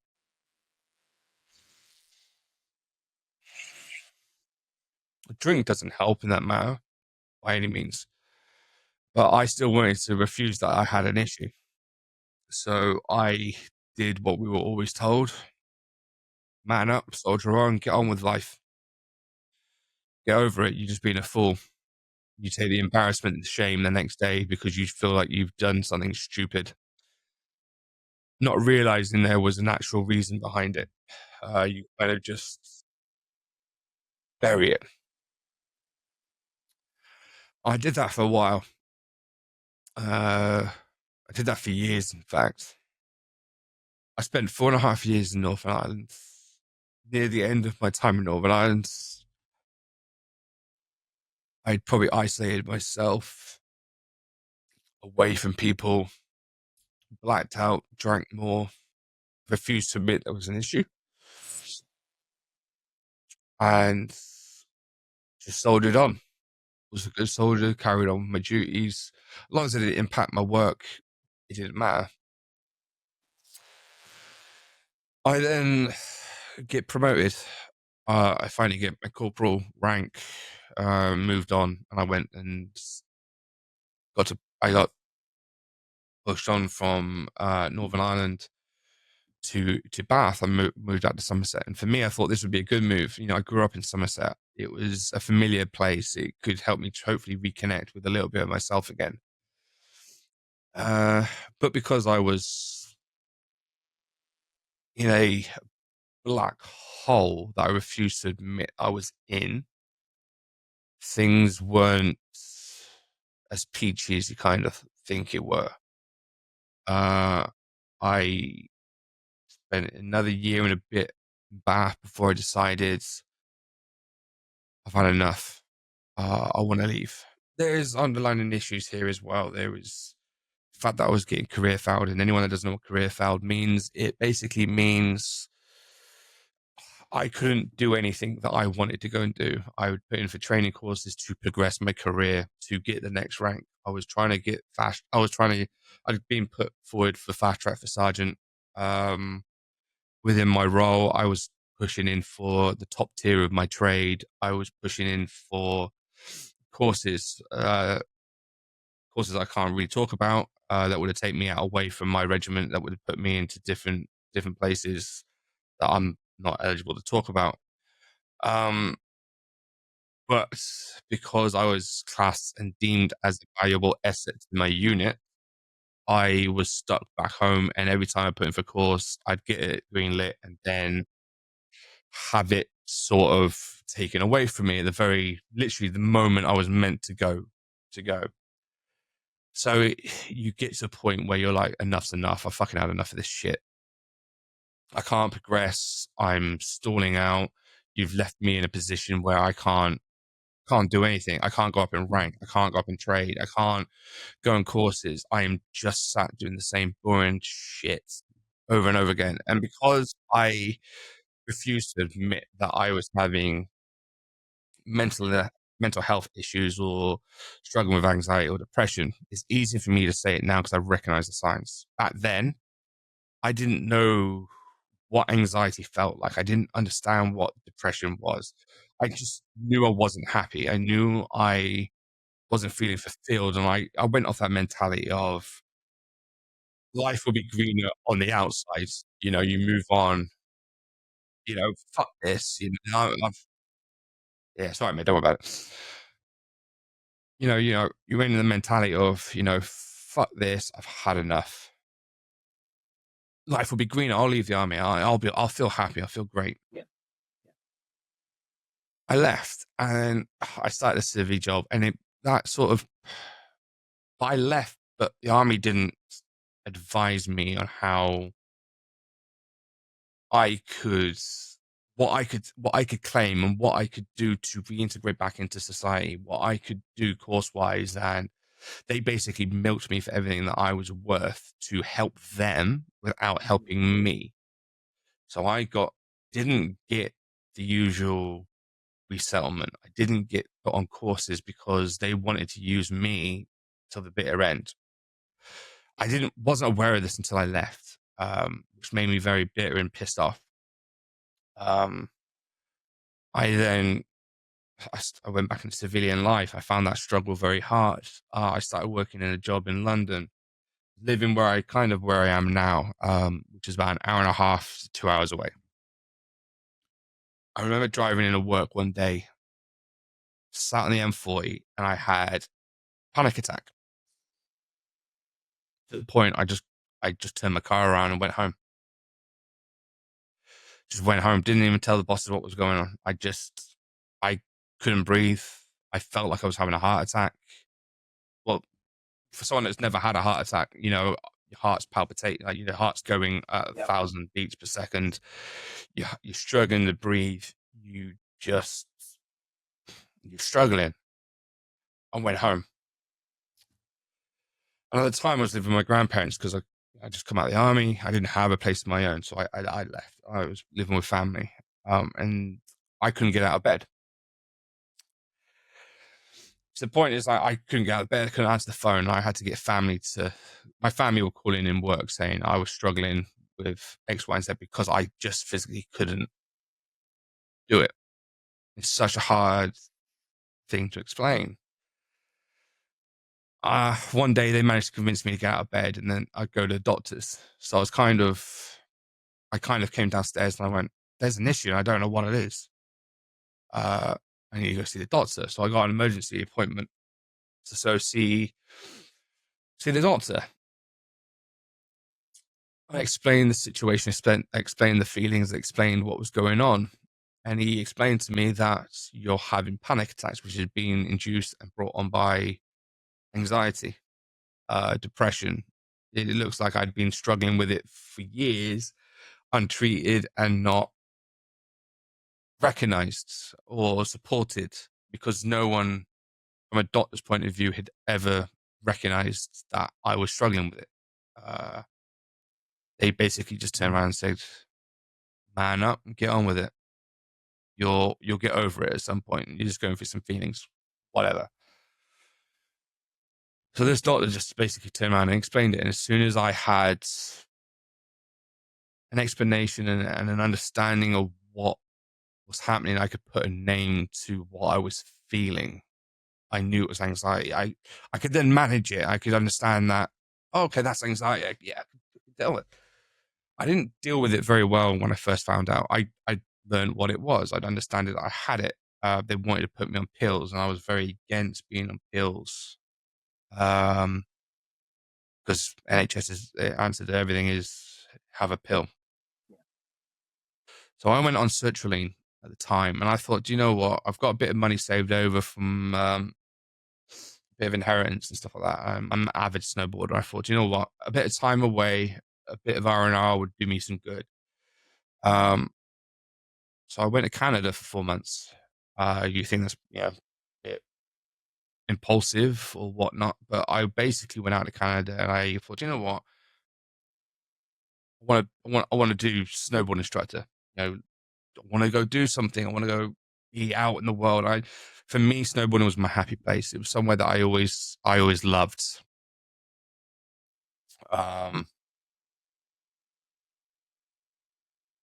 I think Joe will be back in a minute. Anyway. It was always somewhere I wanted. Somewhere I always loved and I enjoyed. So I thought, do you know what? I need to bring back that enjoyment. I needed to bring something that I loved and I wanted to do. Weirdly enough, that didn't help because I was neglecting the fact that I was burying and bottling up all these emotions that were there, and I was kind of masking it with stuff I enjoyed. I was basically putting a Band-Aid over a hole in a water bowser, essentially. So like I blacked out multiple times over that 4 months. I would drink heavily. I would drink to the point that I would literally black out, that I would forget who I was or forget what was going on. I remember waking up one day in the middle of a park in Canada because I drank so much. Don't forget, this is minus 20 degrees outside. And I was drinking heavily. And to the point that I couldn't walk back to wherever we were staying. And I just thought, fuck it. Here we'll do nice bench in the park. Minus 20 at night with bears around. What could go wrong? You know, I didn't care at this point in life. It's an understatement to say there was elements of suicide that were prevalent. I have a thing personally against suicide. So it's something that I will never ever act on. It doesn't ever stop the thoughts of them being there. Anyway, I come back from Canada. We'll move on a few years. Still haven't talked to my mum at this point. My mum reaches sort of out and we sort of make amends, but we make amends throughout life over and over and over again. And I just get disappointed. And even to the point like, oh, God, I can't remember if we were talking as much as we were when were we talking, Darren, when I said about Australia? Yeah. Yeah. So we're talking about last year. I was meant to go to Australia where my mum is.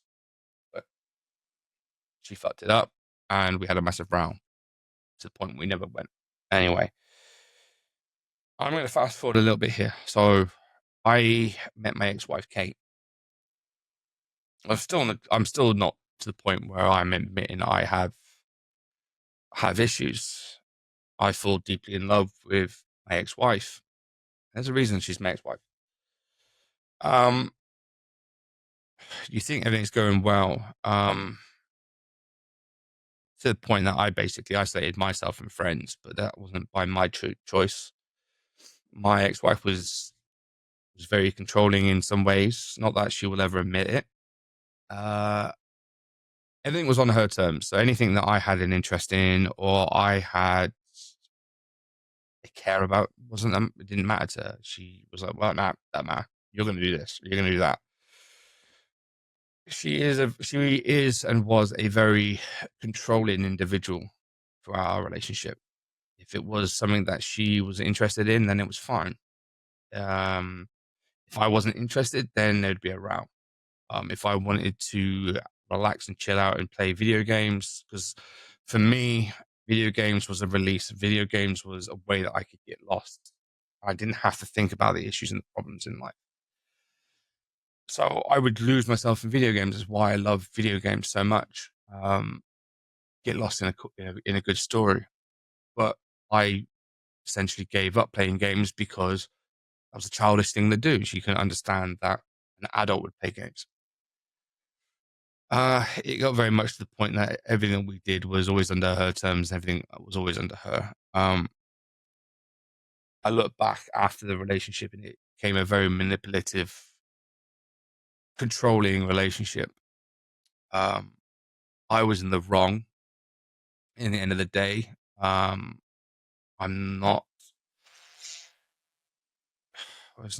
ashamed of what I did, but there was nothing ever physical. But essentially, I was the catalyst that ended it. I was in a relationship that I had 0 friends. All the friends that we had were hers. None of my friends mattered, in her opinion. Not like she's ever going to watch this. And then I did something stupid. I didn't feel loved. I didn't feel wanted or desired or bits and pieces like that. So I ended up talking to someone. Nothing actually physical. I want to state that. But it was nice to have a conversation with someone that was showing interest and showing that they cared or showing that there was an attraction or there was something there that made me feel like I was wanted because I wasn't feeling wanted in a relationship. I felt like I was the babysitter of our son, essentially. We got married because we thought it was the right thing to do. We thought that would fix the relationship. We thought, oh, let's have a child because we want a child. I love my son. But we kind of went into that sort of mentality like, this will fix our relationship. It'll bring us closer together, blah, blah, blah. Maybe not the words were never said, but mentality, that was kind of where we were at. But then when my son was born, I felt very neglected. We always hear about postnatal depression within women. It's also very common in men as well. Yeah, it is. Yeah. It's like I didn't feel very connected to my son when he was born. That's nothing to do with my ex-wife, but when he cried or anything needed doing, she was always the first one to go to it. So I felt very disconnected and not a part of something. So I found it very hard to bond with my son in the early days because there's no fault of hers. She's probably just her nature just to want to be a mum and be in, like, she is a fantastic mum. I'm not taking that away from her. We've come to terms with a lot of our own issues together in the past, but at the time I felt very disconnected. I didn't feel bonded. It was a very hard time. And it's something I'm very ashamed of because I couldn't bond with my son. So I felt very much like a stay-at-home sort of babysitter whenever she needed to go out and do something that she wanted to do. It was never an issue when she wanted to go do something. If I wanted to go do something, it was off the table. If I wanted to do this, or if I didn't want to go and visit her family or go visit family or go visit friends, it was no, you have to. You're doing this. It's like there isn't a choice. It was you are doing this. It was a very controlling nature to it. It was never a physical controlling, but it was a very mental controlling. And it only became evident once we split. So obviously I did the wrong with talking with someone else to feel the connection, to feel wanted, to feel needed, because I wasn't getting that. We then started trying to,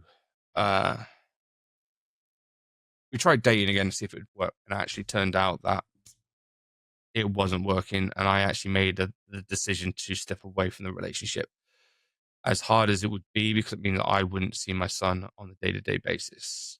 You know, it's so easy for people to go, we'll stay together because of we have a child. We have this together. It's only fair that we stay together because of the children. I disagree. I actually feel like Noah is in a happy and healthy relationship because me and his mother are not together. We are not living in the same house, and we're actually in a better place because we are not together. But this kind of leads on. So I then spiraled very much after this relationship. I do apologize. This is a very long story. It all plays a part. I spiraled. I started drinking again. I started partying. I started being very naughty with other people. I was probably with a different person every week. I was probably out drinking a lot. I was meeting different people, doing different things. I was drowning myself to hide from my emotions. If I was to the point where I was too drunk, I couldn't have to worry about it. And if I was in the arms of someone else for a night, then there was a moment of pleasure or happiness, which actually then over time turned out that it wasn't happiness. It was me being toxic towards myself and trying to escape my own issues. I'd already tried counseling multiple times at this point. I'm in a job. COVID obviously hit like a lot with everybody else, and I was struggling. I had a breakdown when I called my boss and I had a breakdown. Wouldn't be the first breakdown I've had, but it was a breakdown enough to realize I had an issue. Like enough to, because I was in my 30s at this point, and it was very much of an issue that I could then go, all right, enough's enough. You're hiding from this. You've been to counseling multiple times. You've been talking, but every time I'd gone to counseling, I'd never got to the underlying issue. That was the problem. I'd always hid the underlying issue that was going on because I was scared to admit it to myself that there was an issue or that was the issue. I wasn't aware of it. I wasn't focusedly going, right, I'm not going to talk about it. It was subconscious. And I refused to go see someone, so I did over the phone. I was very much like Darren. My work had at the time had a program through Health Assured. I highly recommend them. I've used them probably 4 or 5 times. Yes, I've used them 4 or 5 times, but each time I've used them, I've gained something from it each time. And it got to the point where and this is, Pi will know this one because he was very much heavily in touch with me in the sort of the last breakdown. So I'd met them at MegaCon last year. I wasn't in a good place when I met a lot of people at MegaCon. I had put on a face, but mentally broken still. Not long after MegaCon, I got signed off for mental health reasons. And that was the last straw for me. It was the point where I went, I need to have a face-to-face conversation with a counselor. That worked for me. I was like, I can't do over the phone because I felt if I could go over the phone, it's hiding the emotion, it's hiding the facial expressions, it's hiding away. You can hear a tone in the voice and you can get emotional, but you're not physically sat across the room from someone. So I made the decision. I went to the doctors. I'm kind of stepping a little bit far forward. So everyone knows who guy that plays Reacher, Alan Richardson. I remember sitting at home one day scrolling through TikTok. He mentions about he was having a discussion on a podcast. I think it was the guy that played Lex Luthor from Smallville. He has a very serious conversation about his mental health problems, and he was going through his story, talking about his mental health, his depression, his anxiety, and the fact that he had tried offing himself. He hung a noose around his rafters at his house, and tried hanging himself, and his wife came in and basically cut him out of the noose.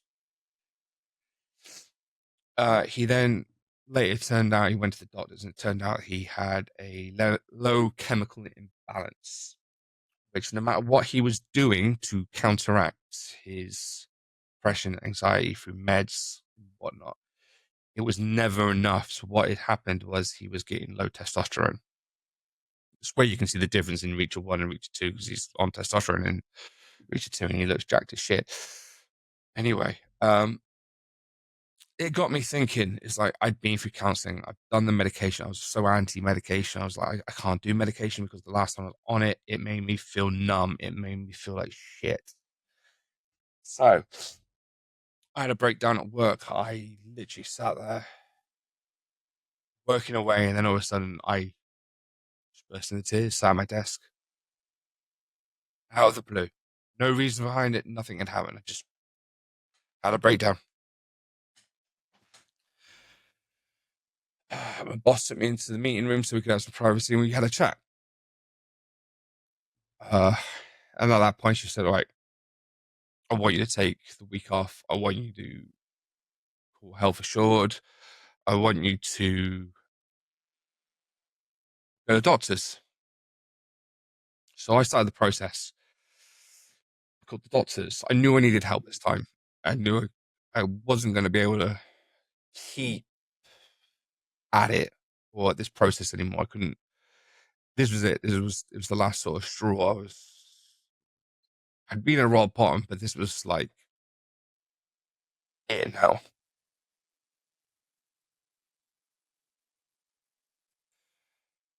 So I remember sitting in the doctors, and I was like, right, I'm ready for pills again.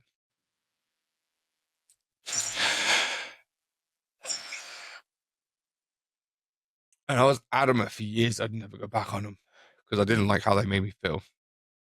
I went through 3 doctors before I was with a doctor that I actually felt comfortable with. So bear that in mind. Just because you see one doctor doesn't mean you aren't able to go see another doctor. If you don't feel like you're getting the support and the help that you need from a doctor, you can request to go see another doctor. And that's what I did. I went through 3 doctors before I found one that I'm happy with, who has helped me and has pushed for this. So we talked about testosterone. I had this feeling because of that video, that interview that Alan Richardson had. I was like, I wonder if my testosterone's low. You know, I'm getting older. Granted, I'm in my mid-30s at this time. Shouldn't be that low. So it took a fight to get the doctor to do tests. So I went through a series of blood tests to find out if there was any chemical imbalance. It turned out that my testosterone levels were rock bottom. Like an 80-year-old man had higher testosterone than me at 35. Which then explained a lot. It made me feel like, okay, I'm not going crazy. I'm not just emotional for no reason. This could be a reason. And I had a sit down chat with the doctor, and I was like, look, could this be causing issues with my mental health? And she's like, it would play a factor in it, yes. So I was going through counseling, through Work Assured, through my job at the time. I was having really good conversations. I was opening up for the first time that I'd never done. And I was opening up about my childhood. So there is a reason I mentioned my childhood early on. And this is no shade against my mother, but growing up, I would have said to you, I said it earlier on this, that failure was a trigger for me. Throughout my childhood, I was always said that I was going to fail at life. I was always going to fail at this, fail at that.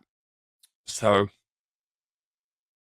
I had ingrained failure into my mindset because it was ingrained into me at a young age. Maybe not knowingly from my mum, but my mum did have an impact to this. As much as I love her, she's my mum. At the end of the day, I love her, but at the same time, there's a level of, I don't want to say hate, because hate's a very harsh word, but along them lines of, that was sort of ingrained into me, and it comes down to the whole line very much of, man the fuck up sort of attitude. So failure for me was a massive thing, and being the fact that being dyslexic and struggling in school throughout my childhood, I always felt like I was failing. And then when you're at a young age hearing that you're a failure, or you're going to fail at this, and everything you do, you fail at, became very much ingrained in me. And then when the counselor turned around and figured out that failure was a trigger, it allowed me to release a lot of built up anxiety, built up tension, built up emotion. It was very freeing. And it really opened my eyes to the power of just being able to accept that there are stuff from our childhood or stuff from our past that we not willingly or not knowingly bury because it hurts. So once I realized that, I realized that actually talking to friends, because I spoke with Pi, I spoke to Joey, I spoke to Dan, they were all there for me. We'd only met each other at this point once or twice. And that social network that I had gained from cosplay community was,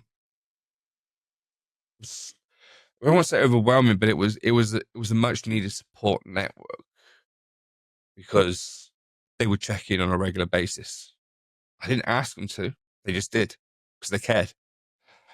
And that meant a lot to me.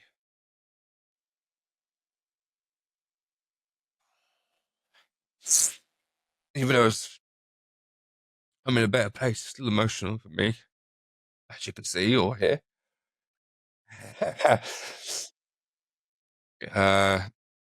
But I will be forever grateful for them guys for reaching out, just caring. But like I said, it's a journey. It's not a journey. It's a war. It's a battle. We're always going to have some form of demons. In my opinion, it's always going to be something that's always going to be there. It's just how do we manage it? How do we keep check of ourselves and control of ourselves in the long run to make sure we're okay? And I think talking, as hard as it is probably the best form of support. And not everyone's going to be able to do it, or people are going to talk at their own level, their own pace, and share as much as they're willing to share. I think we've all shared. I know Joey's not here right now. We've all shared an emotional story. I do apologize. Mine has been potentially longer than most likely all three of them put together. Don't apologize, dude. And it's not me saying that I'm going through worse or anything like that. It's we all go for our own. We all have our own individual journeys and our own we all have journeys that, some people's issues may have started young. Some people's issues, like mine, I didn't realize I didn't really have any issues till like 2019. I was born in 1976. So, everyone has a different journey, a long journey, a short journey. It's still a journey. It is what it is.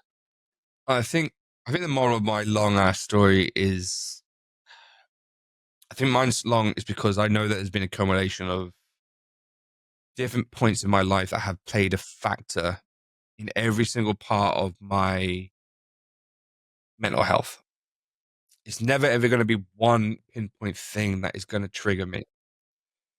It's going to be an element of different things. And what triggers me now is life.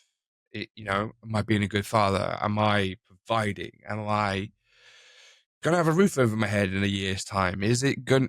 Those are the natural things that we're always going to naturally worry about as humans.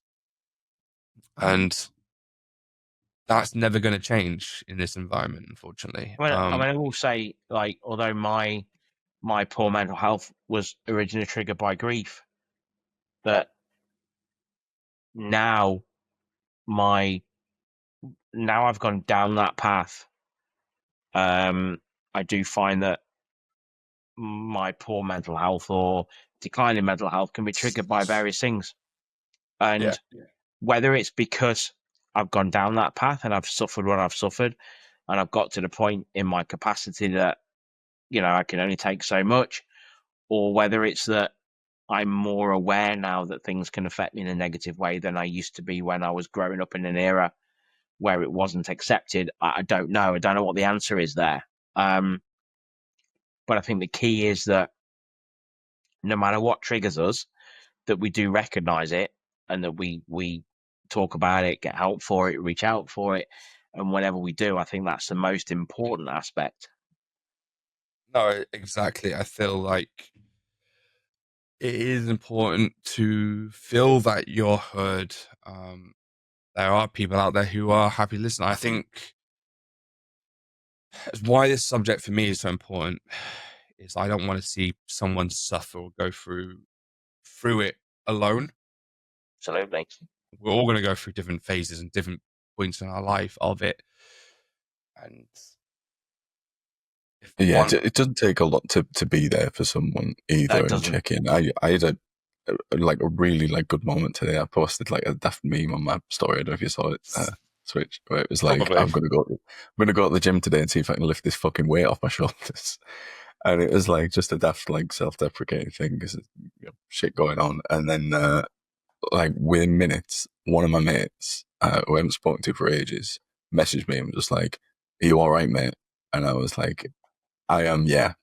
That like, I know you're there, and I know I'll speak to you if it's a problem. Like we've chatted about like the job situation and other shit before, but like just the usual thing that's just weighing on me, mate. I'm okay, but thanks, kind of thing. It was like, it was all I needed. I felt so fucking good after that. Like, fuck's sake, this shit again, and another work week dragging me down.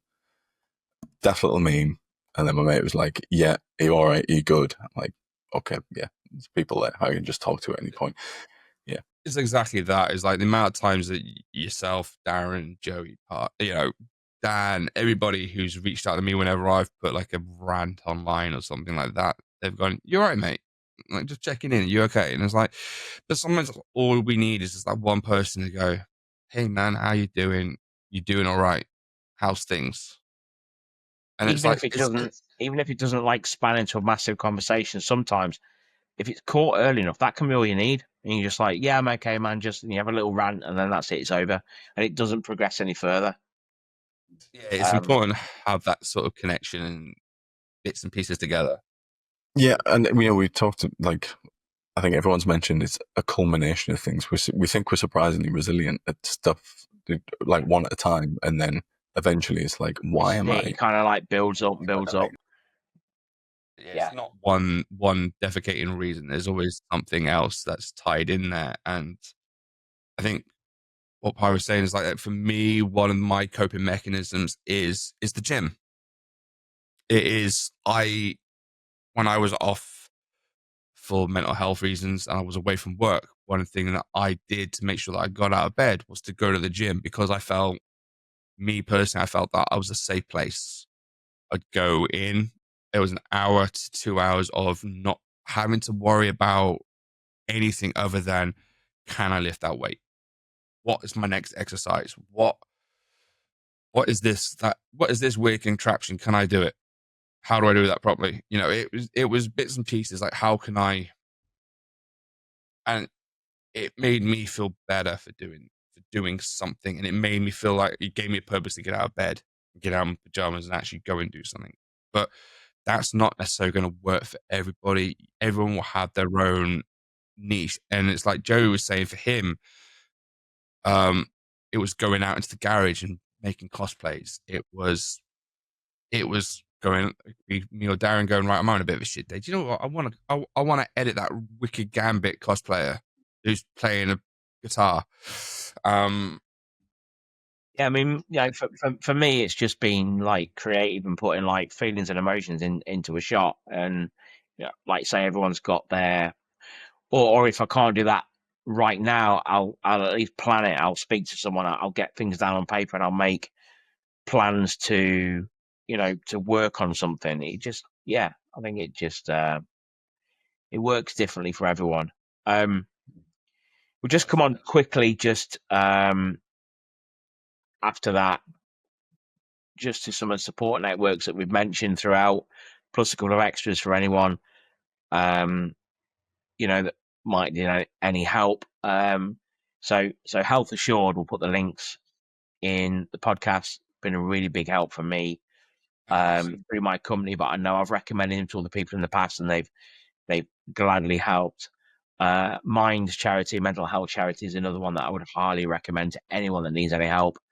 I know a couple of people have used them in the past. The Golden Pie, Andy, good friend of mine, he's actually running the marathon next year, 2026. Just been accepted to do that. He's going to be doing that sponsored to donate to Mind. So that's another great one. Again, we'll put the links into that and the links into his fundraising thing as well, because I think it's a really good one to support. The Samaritans, let's not forget those guys. They are fantastic. I know Jerry said before this, he's reached out to them in the past, and they've been a huge help to him.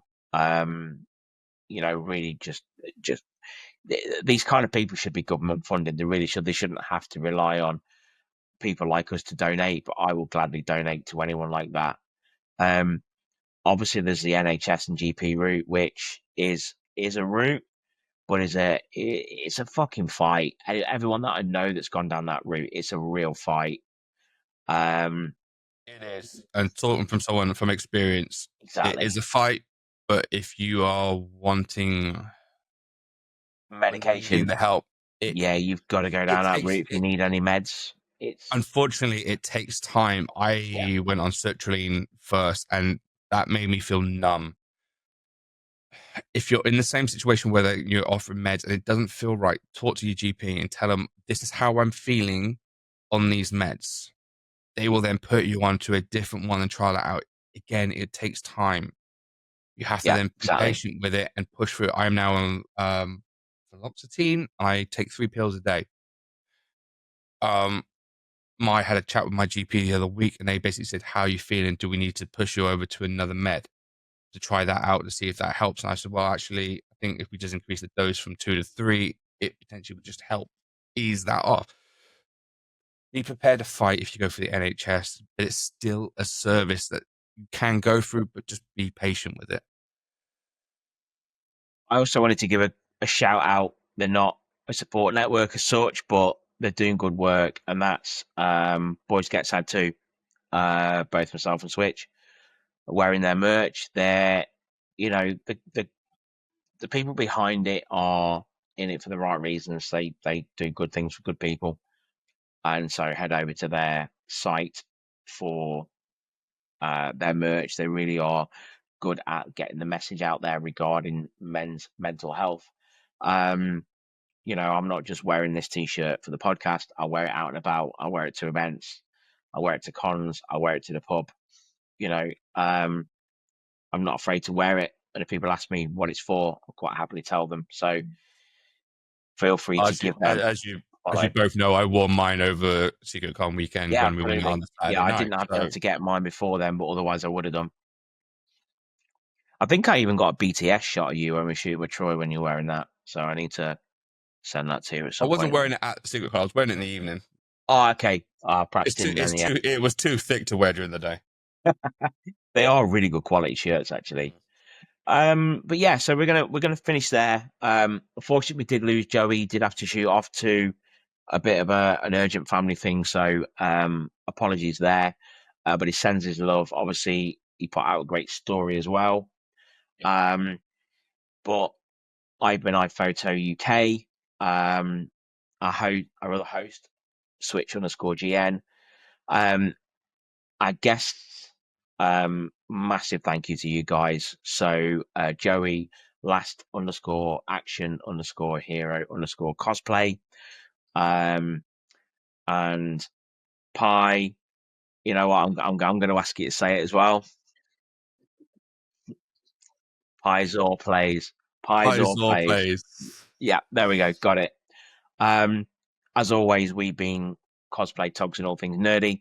If you search that on Insta or any other platform, go onto our Insta, follow our link tree, and that will take you to our YouTube, Spotify, Amazon, Apple links. This has been a bit of a roller coaster episode. It's been a really long episode, a long recording. We've had some long stories, and I really hope you guys have stuck with us. It's been tough to share, but also at the same time, we hope we've helped people. And if we have, please reach out and talk to us directly in the comments or messages. Any questions are welcome as always. And hopefully we will see you all on the other side. We'll put all links to support networks, etc. in our fully released episode. And we'll speak to you all soon. One finishing touch there. I know this was mostly about men's mental health, but we also want to say that anyone else that is out there struggling, male, female, whatever, you are able to find the help and support that you need, even though this episode was about men's mental health and awareness for that everyone deserves help and support if they are having issues or struggling, no matter what. So, like Darren said, if you feel like you feel comfortable to reach out and you wish to, by all means, leave us a comment down below or even just DM us. We are more than happy to support and help if need be, or just whatnot. And if you've stayed this long, you deserve a medal. You do deserve a medal. You've watched me cry live on camera. Well, on recording. Well, yeah, same thing.